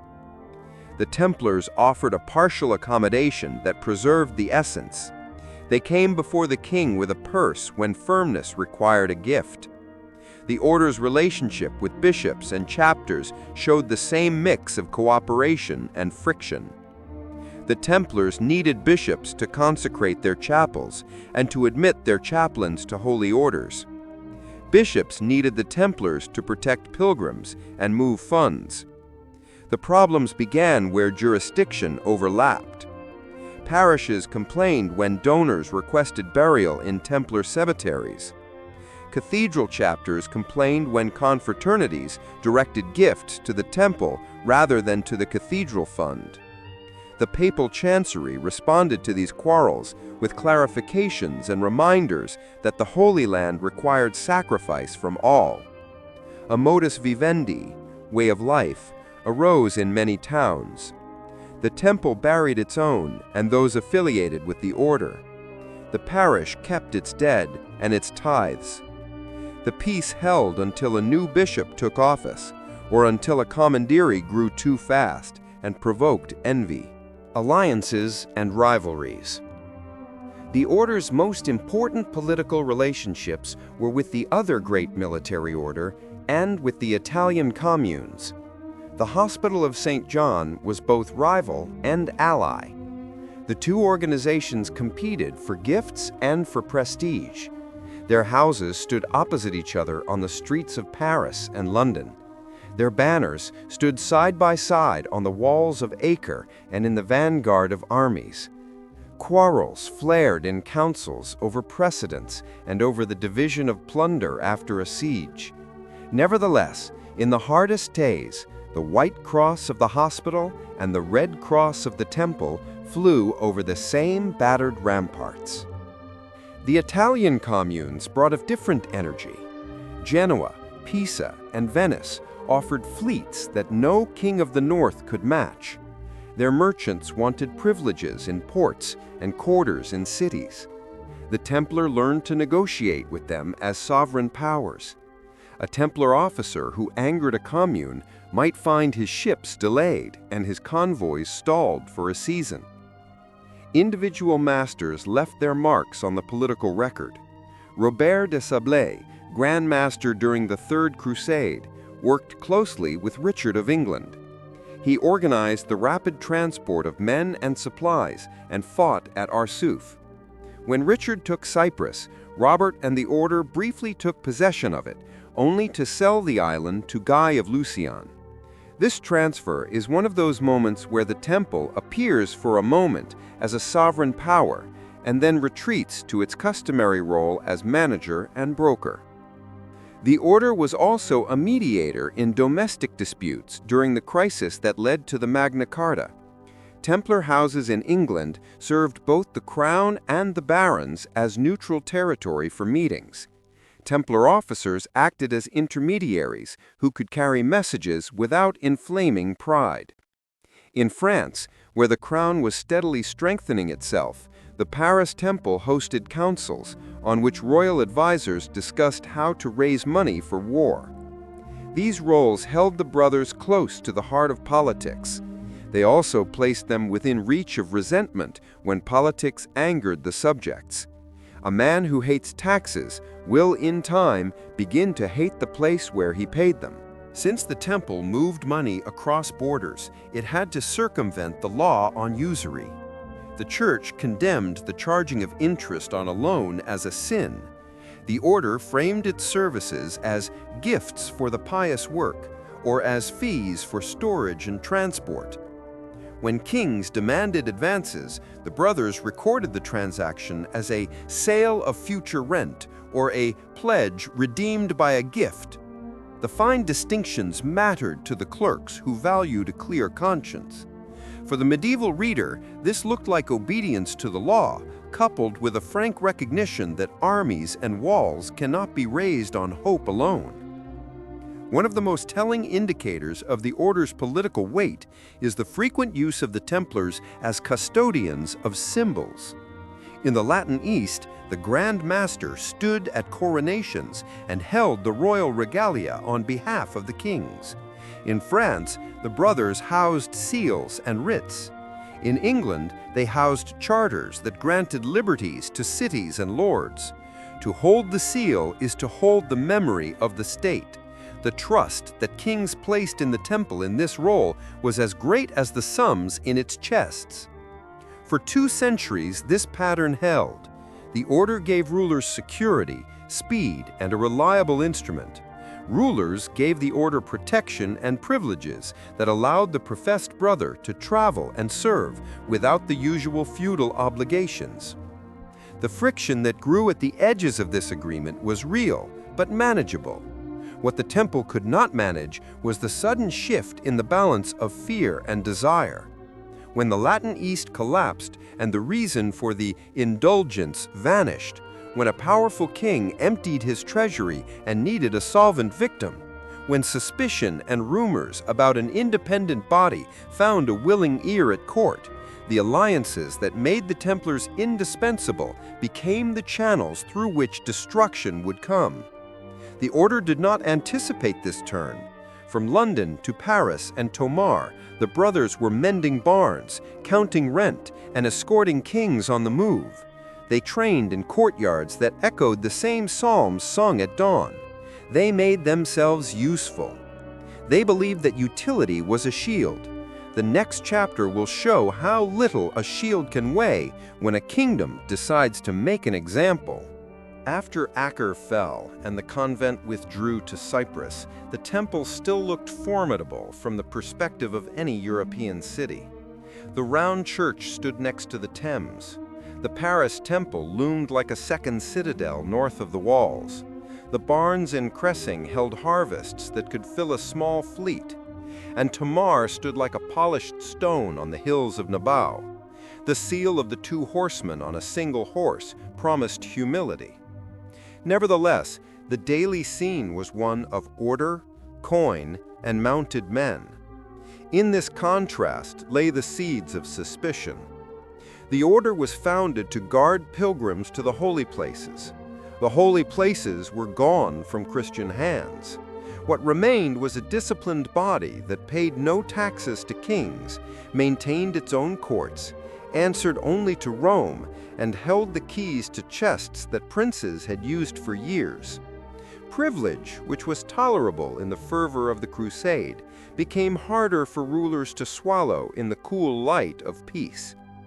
Papal bulls had carved out a jurisdiction that allowed the brothers to cross borders without asking the sheriff, bury their dead on their own land, and receive rent without feudal service to local lords. Bishops learned to live with these concessions. Kings learned to use them, but utility is a fragile shield.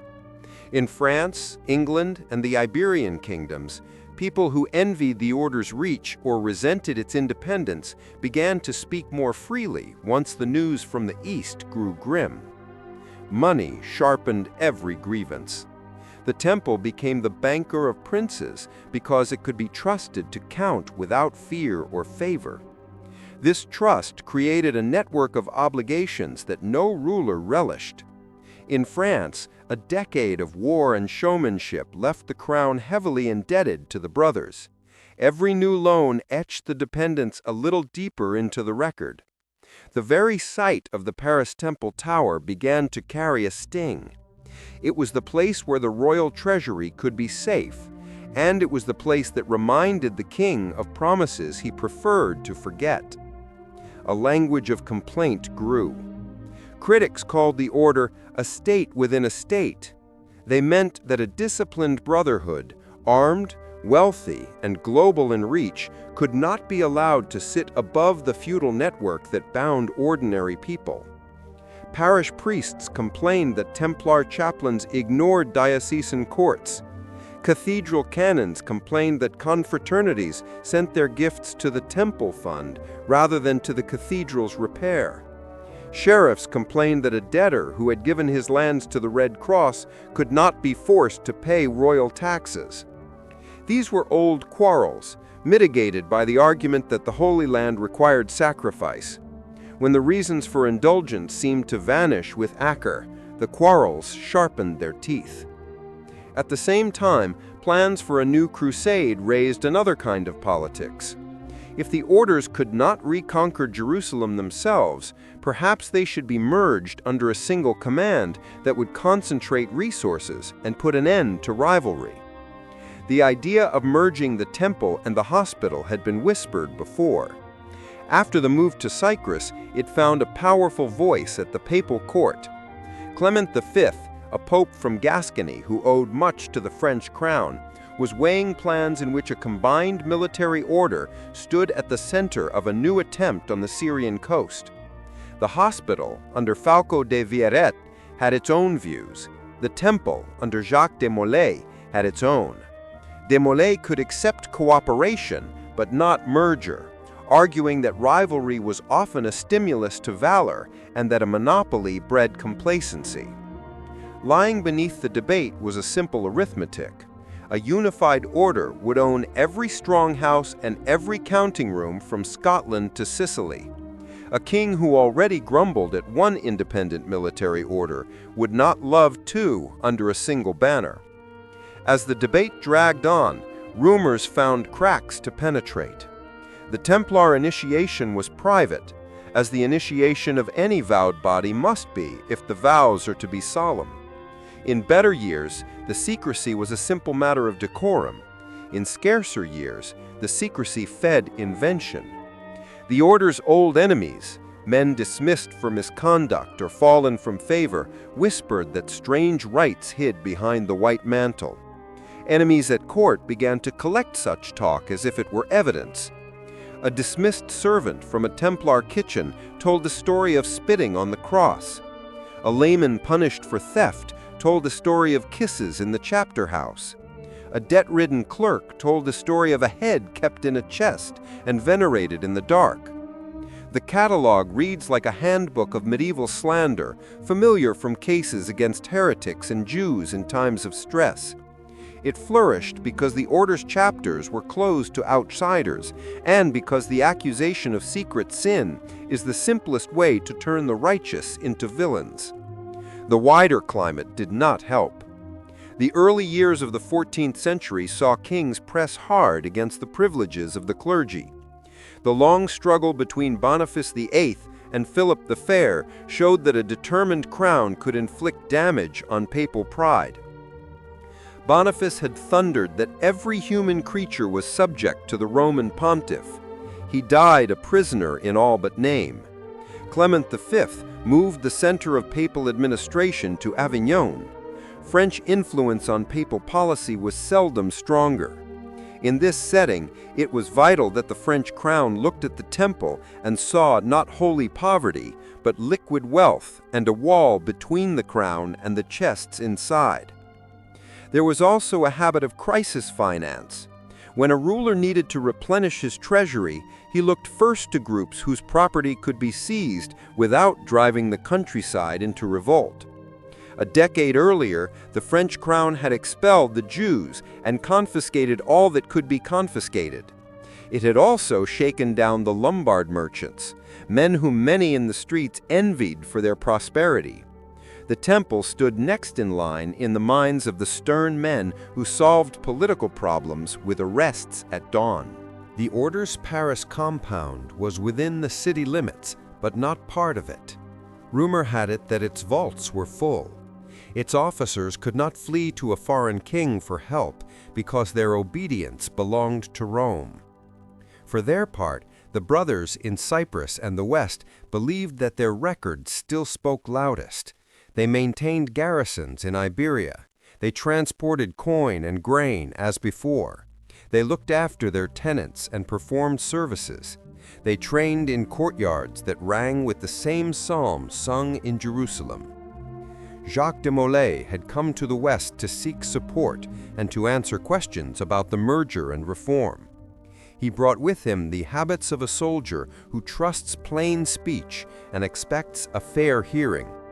He found a court that listened with one ear to pious arguments and with the other to accountants and police. The scene was set by small actions that seem more significant in retrospect than at the time. A dismissed brother told a story to a royal official and saw the story accepted as coin. A magistrate drew up secret lists of men to be arrested and called the effort a matter of conscience and public order. Spies walked the streets near the Paris temple to note who went in and who came out. Letters were sent in packets to sheriffs in the provinces with instructions that were not to be opened until a single morning. The papal court complained of the haste and asked for commissions of inquiry to be set up. The crown nodded and assessed the capacity of its prisons. If one looks closely at the months before the storm, one finds a mixture of anxiety and routine. The order's officers answered papal inquiries about membership rolls and property accounts, as befitted faithful servants of the church. The master stood firm against the merger and offered collaboration in everything but the surrender of the temple identity. The chaplain heard confessions and kept the calendar. In Paris, the counting room continued to accept deposits from merchants who found the brothers honest. In London, the Round Church held services for nobles who had known the order since childhood. Nothing in these ordinary scenes suggested that the hammer was about to fall. Everything in the kingdom's politics suggested that it would. When the blow came, it was framed in the language of heresy and betrayal of Christ. The accusations repeated old tropes that crowded the back alleys of medieval fear. They would find support because fear seeks a form that feels familiar. They would be carried out by men who had learned from recent experience that a swift stroke can legitimize what began as an injustice. The order's privileges would be read not as instruments of the crusading mission, but as shields for a crime. Its discipline would be read not as a virtue, but as a conspiracy. The brothers who faced arrows on the field would face ropes in the interrogation chambers. The fall itself belongs to the next chapter. Here it is enough to see how envy hardened into politics and how politics learned to speak the language of faith. The order survived 2 centuries by being useful to the church and to princes. Once utility began to look like independence, independence began to look like disobedience. And disobedience became a story that a determined crown could tell to justify a purge. That story needed a theater, and the theater would be France. At dawn on Friday, October 13th, 1307, the customary quiet near the Templar houses in France gave way to the sound of royal sergeants. Bailiffs and seneschals broke open sealed packets that had arrived days earlier with strict orders that they were not to be read until that morning. The instructions were brief and absolute. Arrest every brother of the temple within your jurisdiction, seize their persons, sequester their property, secure their records. No warning had leaked, a fact that itself speaks to the discipline of a crown that had learned to act in secret. In Paris, the royal roundup caught even the Grand Master Jacques de Molay, who had been in the capital for months, advancing the order's cause and performing public acts that suggested complete confidence in his position. With him were arrested the senior officers, among them Hugues de Perrot, Geoffroy de Gonville, and Geoffroy de Charnay. In commanderies across the kingdom, from Champagne to Languedoc, brothers were taken from refectories and chapels with the same speed. The same scene was repeated until the white mantles that had once signified privilege became a badge for jailers. The temple compound in Paris, the walled city of halls, towers, and counting rooms, was sealed with the royal seal. The chests were opened. Chancery clerks took account of what they found. To the confusion of many, the coin was less than the rumors had promised, a fact that later fueled the legends of treasure carried off to sea. For the moment, it only meant that the king had prisoners and a pretext, but not the windfall some had imagined. The accusations announced that morning were taken from the darkest shelf of medieval fear. The brothers were charged with denying Christ and spitting on the cross during their secret reception. They were accused of obscene kisses to confirm obedience. They were charged with worshiping a head, bearded and mysterious, and invoking demons for profit. They were accused of unnatural vice and consecrating bread in a manner that mocked the Mass. None of these claims was new in the language of persecution. Variations had been used against heretical sects and against despised outsiders in years of anxiety. New was the target. A papally privileged military order was being treated as a nest of apostates. The mechanism that turned accusation into confession was swift and practiced. The Dominican Inquisitor of France, Guillaume de Paris, directed the interrogations with the sanction of royal authority. Torture was used as the method, not the exception. Men were suspended by bound wrists on the strappado until joints separated. Some were stretched, some starved, and kept sleepless. Threats and promises were applied in equal measure. The surviving records, dry and procedural, preserve a chorus of confessions that bear the marks of pain and fear. A brother confessed to spitting on the cross, then later said he did it only as a test of obedience and without belief. Another whispered of a head he had heard about but never seen. A third said anything to be taken off the rope. The Grand Master himself, after weeks in chains, confessed to denying Christ at his reception and asked for absolution, a confession he would later retract. The papacy did not order the strike, and at first did not approve it. Clement V, newly settled in Avignon and keen to maintain peace with the French crown that had humiliated his predecessor, reacted with alarm. He wrote that procedure must be observed. He sent envoys to demand that the ecclesiastical courts be allowed to interrogate the men and review the evidence. He called the arrest of an entire order without papal warrant a scandal. Letters circulated between Poitiers and Paris in a tone that struggled to hide iron beneath courtesy. The king replied that the matter concerned the safety of the kingdom and the faith of Christ. He pressed forward, allowing the Pope to observe the forms required to save face. By the end of November, the Pope issued a general circular, Pastorales Preeminense, instructing Christian rulers to arrest the Templars and sequester their property pending a church inquiry. The language was careful. It did not repeat the French catalogue of crimes. It asked for cooperation while reserving judgment for himself. The response across Europe revealed as much about local politics as it did about the temple. In England, Edward II doubted the accusations and initially defended the brothers as loyal servants of his father. It was only after papal insistence that he ordered arrests in the new year, and even then, torture was not immediately applied. In Aragon and Castilla, the courts were cautious and often lenient. In Germany, some princes ignored the matter or procrastinated. The sharpest edge of the inquiry remained in France, where royal officers held the keys and where the inquisitor operated with a free hand. The interrogations in Paris yielded a mass of depositions that the crown treated as proof. The pattern was simple. Men who were tortured confessed to the formula suggested to them. Men who were spared the torture often denied the charges or confessed to minor infractions that could be understood as abuses, not heresy. The inquisitorial registers reveal a few constants that look like pieces of reality in the fog. Reception into the order was simple and conducted in a private chapter, as was proper for a vowed body that required obedience. New brothers renounced personal property and vowed to obey the rule.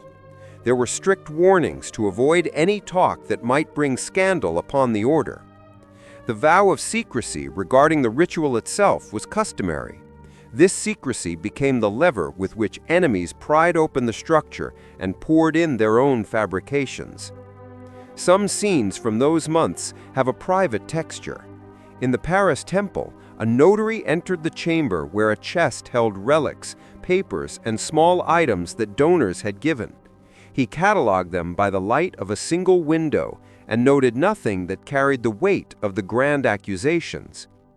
In a small town, a parish priest appeared and testified that the brothers fed the poor at the gate and had maintained a lamp burning in his church for years.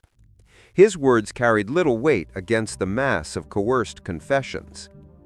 In a royal castle where the high-ranking prisoners were kept, a Dominican friar sat with Jacques de Molay and urged him to confess for the sake of his soul. When the Grand Master hesitated, the friar treated it as a triumph and entered it into the ledger of guilt. The expansion of the process raised procedural questions that the Crown turned to its advantage. Was a confession given under pain and fear proof in law? Could a man who confessed once and then recanted be accepted back into grace? Should an entire order be condemned for the acts of some of its members? The traditional answers of canon law were inconvenient for a king who wanted a final result. For canon law insisted on individual guilt and the possibility of penance and restoration. Royal magistrates like Guillaume de Nogaret and Enguerrand de Marigny had a different instinct. They sought to shape public opinion through sermons and proclamations, parading selected confessions and insisting that the men remain in royal custody, where clerical scruple would not slow the work. Spectacle was as important as the files. Paris listened to sermons against the order that repeated the most terrible accusations with the authority of the pulpit. Crowds gathered to watch the chained brothers being led through the streets. The same city that had once watched Templar processions escorted by honor now watched prisoners escorted by soldiers. The change in posture taught its lesson. The Crown intended to define the meaning of the white mantle for the secular mind before a legal decision was rendered. Outside France, the picture remained mixed. English commissions took testimony that was often favorable to the order. Some brothers admitted to minor infractions. Many defended the reception ceremony as solemn and Christian. In Cyprus, where the convent resided, the trials were complex and long, and results varied depending on the judge. In the Iberian kingdoms, where Templar castles still guarded a living frontier, rulers measured zeal against utility and often preferred to treat the brothers as correctable rather than damned. Nevertheless, the sheer force of the French example and the pressure radiating from papal letters created a climate in which doubt could be mistaken for indulgence. By the end of 1308, the papacy took one cautious step that posterity would not discover until centuries later. A commission of cardinals and bishops met with the Templar leaders at Chinon on the Loire, heard their confessions without the rope, imposed penances for the lesser sins they admitted, and granted them absolution from the charge of heresy. The document that records this absolution lay forgotten in the secret archives until modern times. Its existence explains some of Clement's hesitations and delays. It did not, however, break the momentum of the French crown, which continued to hold the men and shape the narrative. When the first round of inquiries concluded, the order in France was broken in spirit and in number. Many brothers had confessed under torture. Some died under it. A few stood firm. All were in chains. The crown had created an irreversible fact on the ground. The papacy, bound to judge after the fact, not before it, would convene councils and commissions to deliberate on guilt and discipline. The slow Roman process would not overturn the first impression that had been made by soldiers at dawn and the gossip of the city at noon.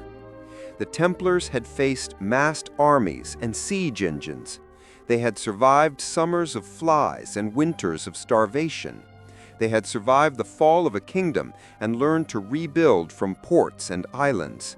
Now they were inside a different kind of war, in which their armor and their horses meant nothing. It was waged in chambers lined with ropes, in tribunals where parchment outweighed valor, and in chanceries where politics walked draped in the forms of piety. The next part will follow this war into the councils, where the Pope debated whether the scandal could be ended only by ending the order itself. The arrests created facts. The meaning of those facts would now be debated in tribunals that mixed canon law, royal power, and the pressure of public scandal. From the winter of 1307 and throughout the next few years, the order's fate moved from the dungeon to the council hall, from the rope to the pen. When the blow came, it was framed in the language of heresy and the betrayal of Christ. The accusations repeated the old tropes that clustered in the background of medieval fear. They would find traction because fear seeks a form that seems familiar. They would be carried out by men who had learned from recent experience that a quick stroke can legitimize what began as wrongful. The order's privileges would be read not as tools of a crusading mission, but as shields for crime. Its discipline would be read not as a virtue, but as a conspiracy. The brothers who had faced arrows on the field would face ropes in the interrogation chambers. The most dramatic struggle came to Paris in 1310. The Pope had appointed a commission to hear the order's defense before the court and ordered that the brothers be brought forward to testify. The imprisoned Templars, sensing a narrow chance, recanted their earlier confessions and demanded to be heard in open court. Dozens prepared to speak, and many insisted that any words they had spoken under torture were void in law and conscience. Royal advisors feared that a consistent defense could destroy 2 years of their theatrical production. In May, the Archbishop of Sens, a prelate close to the crown, convened a provincial council that claimed jurisdiction over the relapsed into heresy and seized a group of the most determined prisoners. 54 Templars who had withdrawn their confessions were condemned without the papal commission and burned alive outside Paris in a mass execution that stunned observers. The fires did more than end lives. They ended the possibility of a convincing public defense inside France. From that point, the slow Roman machine moved toward a conclusion that had already been foreshadowed. Clement convened the General Council of Vienne. It opened in the autumn of 1311 and labored over the memorials, regional reports, and conflicting testimony that the French campaign had gathered. The law did not speak with one voice. Canonists could argue that the order should not be condemned as heretical unless guilt was proven against its rule and its whole body. They could also argue that the scandal was so great and the order so compromised that the peace of Christendom required suppression even without a final finding of formal heresy. Clement chose the second path. On March 22, 1312, he issued the bull Vox in Excelso, which suppressed the Order of the Temple not by a legal sentence declaring it heretical, but by the authority of the Apostolic See acting for the common good. The bull reiterated the causes of the scandal and the difficulty of reaching certainty amidst conflicting testimony, and then liquidated the order to put an end to the struggle. A second bull, Ad Providam, followed, transferring the lawful property of the temple to the Hospital of St. John, the Hospitallers, subject to the rights of bishops and the payment of debts and pensions. The intention was clear. The soldiers and resources were to continue to serve the pilgrims and the defense of the faith, but the name and the corporate life of the temple were to cease.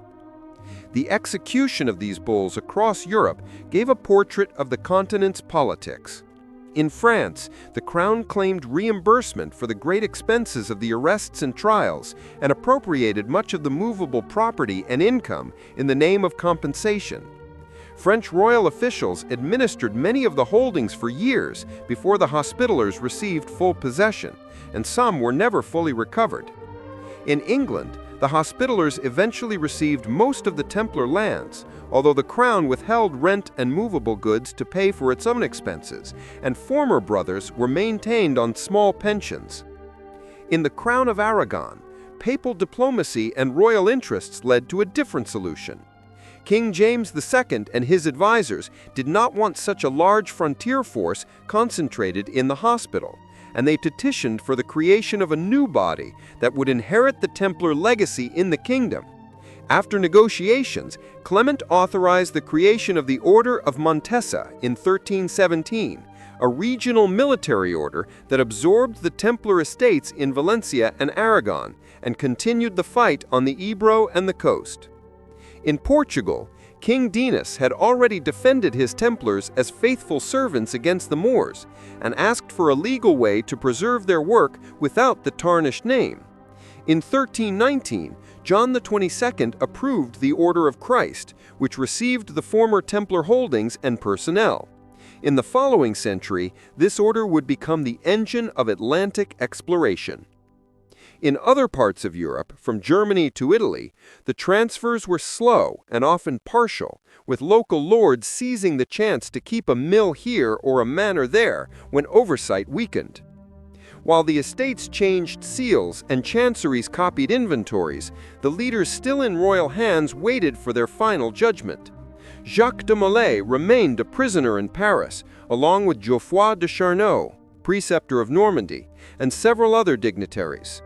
Papal commissioners returned to hear their last words and pronounce sentences of perpetual imprisonment. On March 18, 1314, on a small island in the Seine, beneath the towers of Notre Dame, the sentences were read before a crowd. De Molay and de Charnay stepped forward and spoke not for mitigation, but for memory. They recanted every confession given in chains, proclaimed the innocence of the order, and commended their souls to God.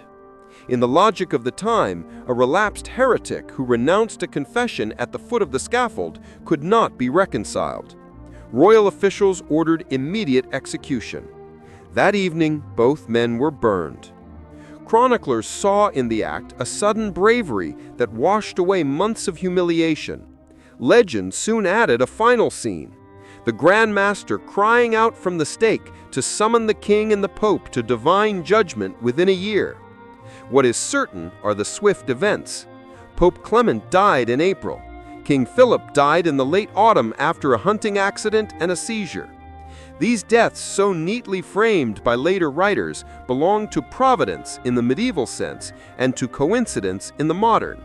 To contemporaries, they sealed the story, whose moral seemed larger than the men in it. The fate of the rank and file differed by country. In France, many brothers who confessed under torture remained in prison for years or were placed in religious houses under strict penance. Some never emerged. In England, the road was gentler. Edward II hesitated, then submitted to the papal order and arrested the brothers without the French fury. The English inquiries confirmed little of the worst accusations.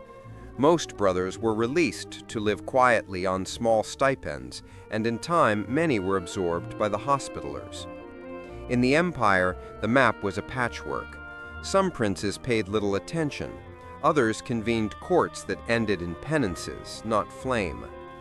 In the Iberian kingdoms, where Templar garrisons were the pillars of the frontier, kings were slow to reject what still served. Trials were held, but they progressed more cautiously and ended more pragmatically than in Paris. Property moved according to the papal design and political patience. The bull Ad Providam prescribed that the lawful estates of the Templars go to the Hospital of St. John, but what looked neat on paper took years on the ground.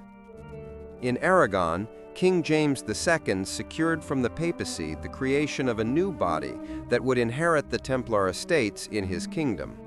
In 1317, Clement approved the Order of Montesa, a regional military order that took over many former Templar houses.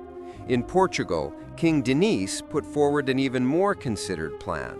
He had already defended his Templars and insisted on their loyalty to the crown in the long struggle against the Moors. In 1319, John XXII approved the Order of Christ. Its residence at Tomar eventually became the Convent of Christ, where the round church, once belonging to the temple, grew into a complex that tells the story of the next 2 centuries of Portugal in stone. These institutional consequences matter because they advanced not only property, but people. Many former Templars in Portugal simply changed their mantle and continued to patrol, manage mills, and serve in frontier garrisons, now as Brothers of Christ. In Aragon, veterans transferred to Montesa and taught the younger generation the habits of garrison life that the frontier required. The Latin military vocation did not die out. It changed heraldry and jurisdiction. In the East, the center of gravity shifted to the Hospitallers. In 1309, that order occupied Rhodes, and over the next decade, it forged the island into a naval fortress and a hospital state with its capital on the seafront. A number of former Templars joined the hospital and sailed under the White Cross, bringing with them skills in escort, siege, and the grim accountancy that war requires. The route that once ran from Paris and London to Acre now ran to Rhodes and then onward. As Christian fleets learned to think in terms of islands and straits more than inland fortresses, the western houses that defined the public face of the temple found their own new future. In London, the round church on Fleet Street passed into the hands of the Hospitallers. Then, in the later Middle Ages, it passed to another role, as the lawyers of the kingdom occupied the area. The Inner Temple and the Middle Temple are names that still define legal chambers. In their stones, a continuity was preserved that began with vows and ended with statutes. In Paris, the Great Temple compound became a royal treasury and administrative quarter. Centuries later, it would find a grim late chapter when the fallen royal family was imprisoned within its walls during the Revolution. Even in that long epilogue, one hears an echo of the old trust that once sent crowns and charters to the temple for safekeeping. The pensions that supported the former brothers in England and elsewhere are a small but telling piece of evidence. The chancery rolls list names, ages, former responsibilities, and the allowance due to each man for bread, beer, and clothing. These records are dry and humane. They show that kings and councils grappled with the fact that a soldier who lived by a vow could not simply be turned out to beg without bringing scandal upon the church and the crown. In some towns, the distribution of alms at the former Templar gate continued under a new seal, as if the house itself remembered what it had once been expected to do. There were missing pieces that immediately fueled curiosity and speculation. The Paris temple held less coin treasure than rumor promised when the chests were opened. La Rochelle, the western port used by the order, saw ships disappear in the weeks after the arrests. Whether these ships were ordinary merchant vessels or something more is a question that no ledger book has resolved, as later chroniclers attest. In any case, the wealth of the temple was never only coin. It was a system that translated rent into horses and oats into endurance. And a system vanishes without leaving piles that will satisfy a plunderer. The long arc of consequence reaches another story that belongs as much to ocean maps as to crusade rolls. The Order of Christ in Portugal became in the 15th century one of the engines of Atlantic curiosity. Prince Henry, known as the Navigator, was made governor of the order in 1420. Under his watch and beneath his cross, which began to appear on the sails of caravel ships, Portuguese sailors pushed down the coast of Africa, explored the islands of Madeira and the Azores, and felt out the way past Cape Bojador. The money that paid for the shipyards in Lagos, for the wages of the pilots, and for the stone beacons came in part from the former Templar estates, managed by a disciplined body that viewed exploration as a vocation. The coat of arms crossed the boundary from land war to sea war without losing its rigorous habit of record-keeping. The memory in the places where the temple was strong did not fade quickly.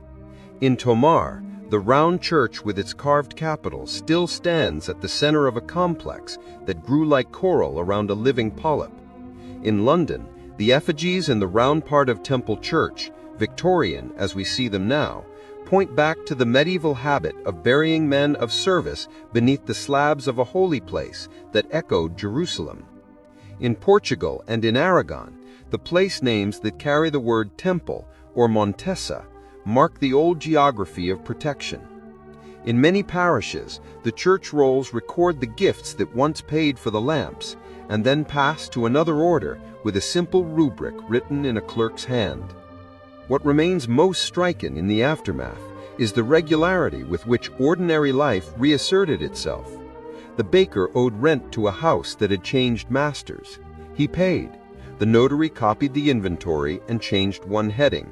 He kept writing. A former Templar sergeant found a place among the Hospitallers and taught a younger man how to close ranks, knee to knee. The disputes that ended the order were grand. The succession was modest and numerous. And yet the quiet settlement of men's and land's fates did not satisfy the imagination of later centuries. The gaps in the record invite stories. The missing fleet from La Rochelle, the modest chests in Paris, the sudden deaths of Pope and King. All these details seem to call for meanings larger than a ledger could contain. That hunger for meaning would reshape the memory of the temple in ways no medieval brother could have foreseen. Before that long legend took hold, there is another question of the historical record.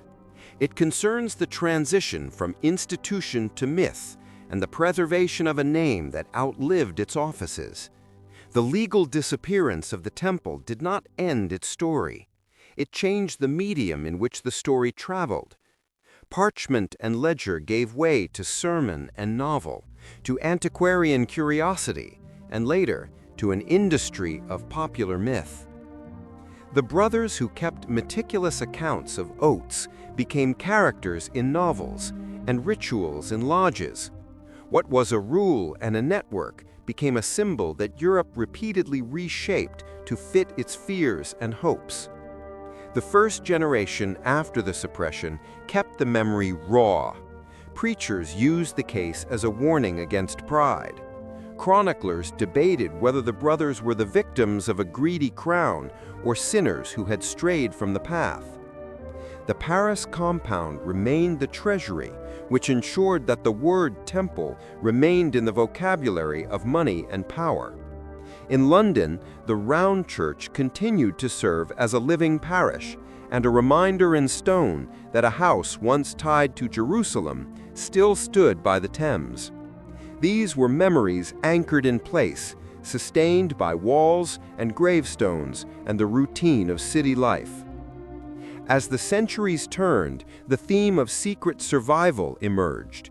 Scotland, which had its own quarrels with the French crown and with Rome, provided fertile ground for tales of Templars who escaped the arrests and fought alongside Robert the Bruce at Bannockburn. There is no contemporary evidence of a Templar charge on that field, but the legend persisted because it satisfied a need. It offered a heroic afterlife for a famous brotherhood and gave a national narrative the glamour of crusading chivalry. In the same spirit, Rosslyn Chapel, the 15th century work of the Sinclair family, later gathered Templar associations. The carving, rich in symbols, and the Sinclair family's tie to stories of holding sacred knowledge encouraged anachronistic interpretations. There is beauty in the chapel, and there is mystery, but the link to the medieval temple is a romance of later centuries. The rise of Freemasonry in the 18th century gave the Templar name a new stage. Lodges turned to the moral use of history and sought a noble lineage for their rites. In the German lands, a system called strict observance claimed descent from secret Templar superiors. In France and in Swiss cities, reformers around Jean-Baptiste Villermoz created a chivalric branch that called its members Chevaliers Bienfaisants de la Cité Sainte, or beneficent knights of the Holy City, and incorporated Templar themes into ethical instruction. In Britain and North America, Masonic bodies developed Templar degrees within the York Rite that framed Christian virtue with the images of the Red Cross and the Pilgrim's Sword.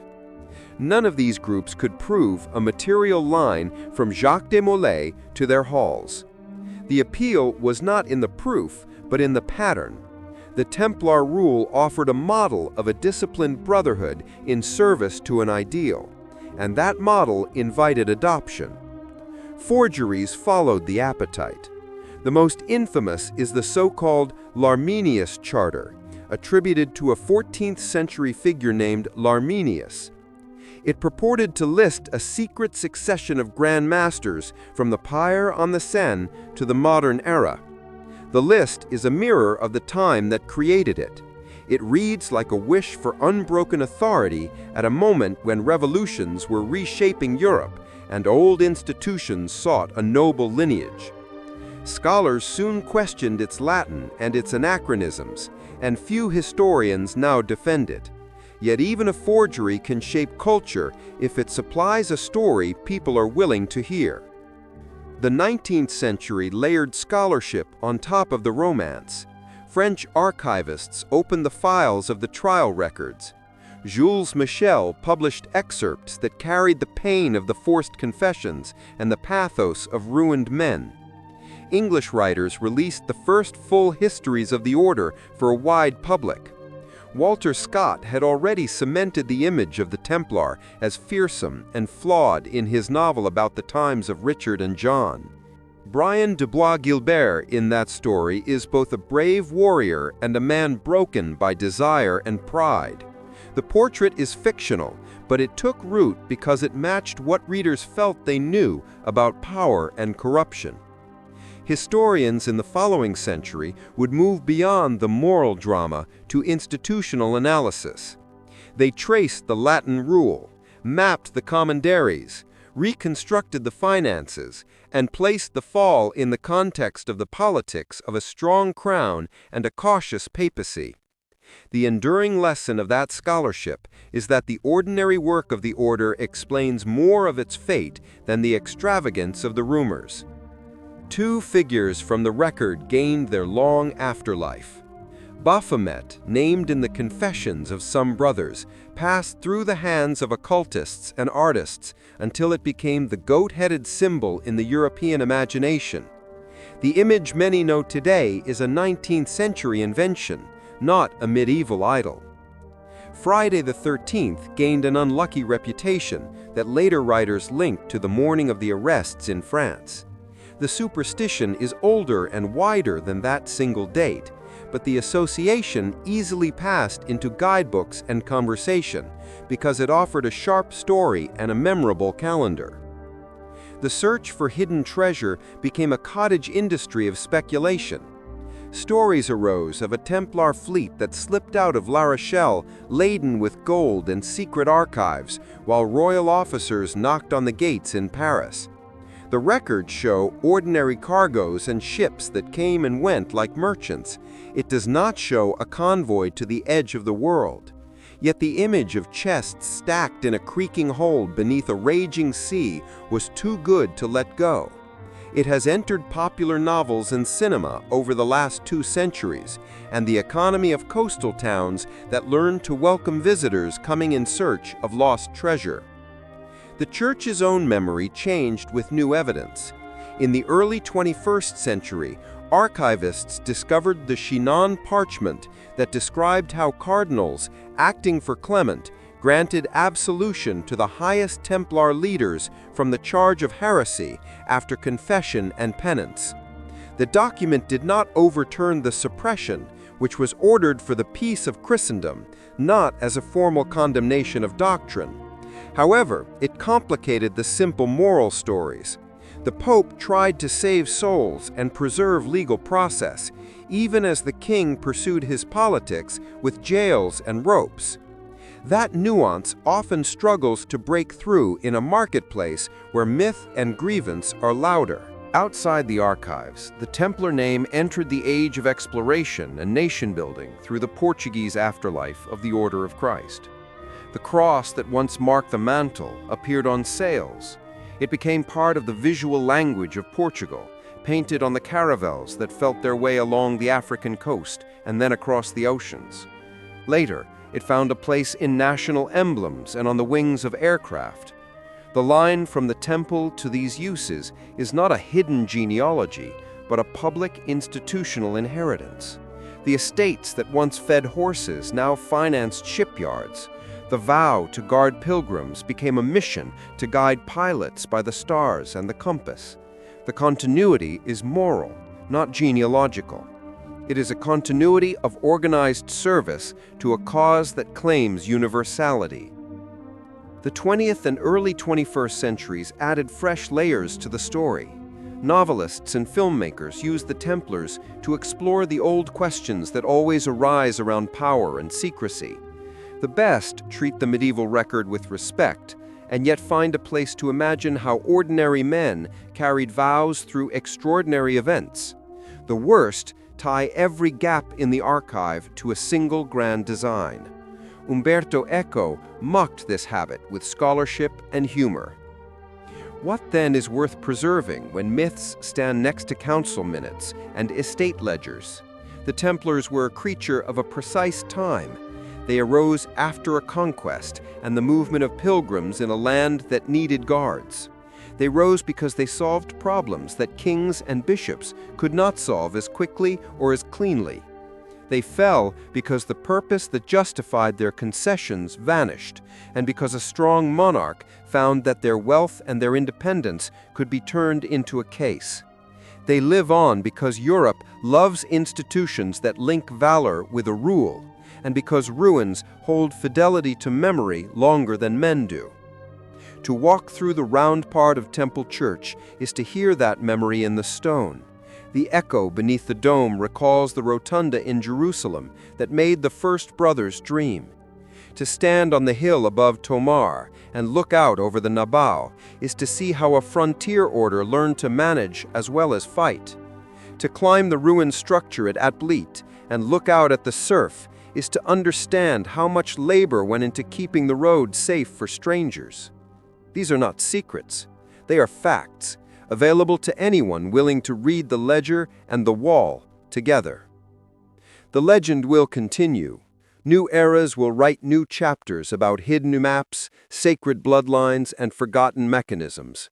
The historian's task is less dramatic and more interesting.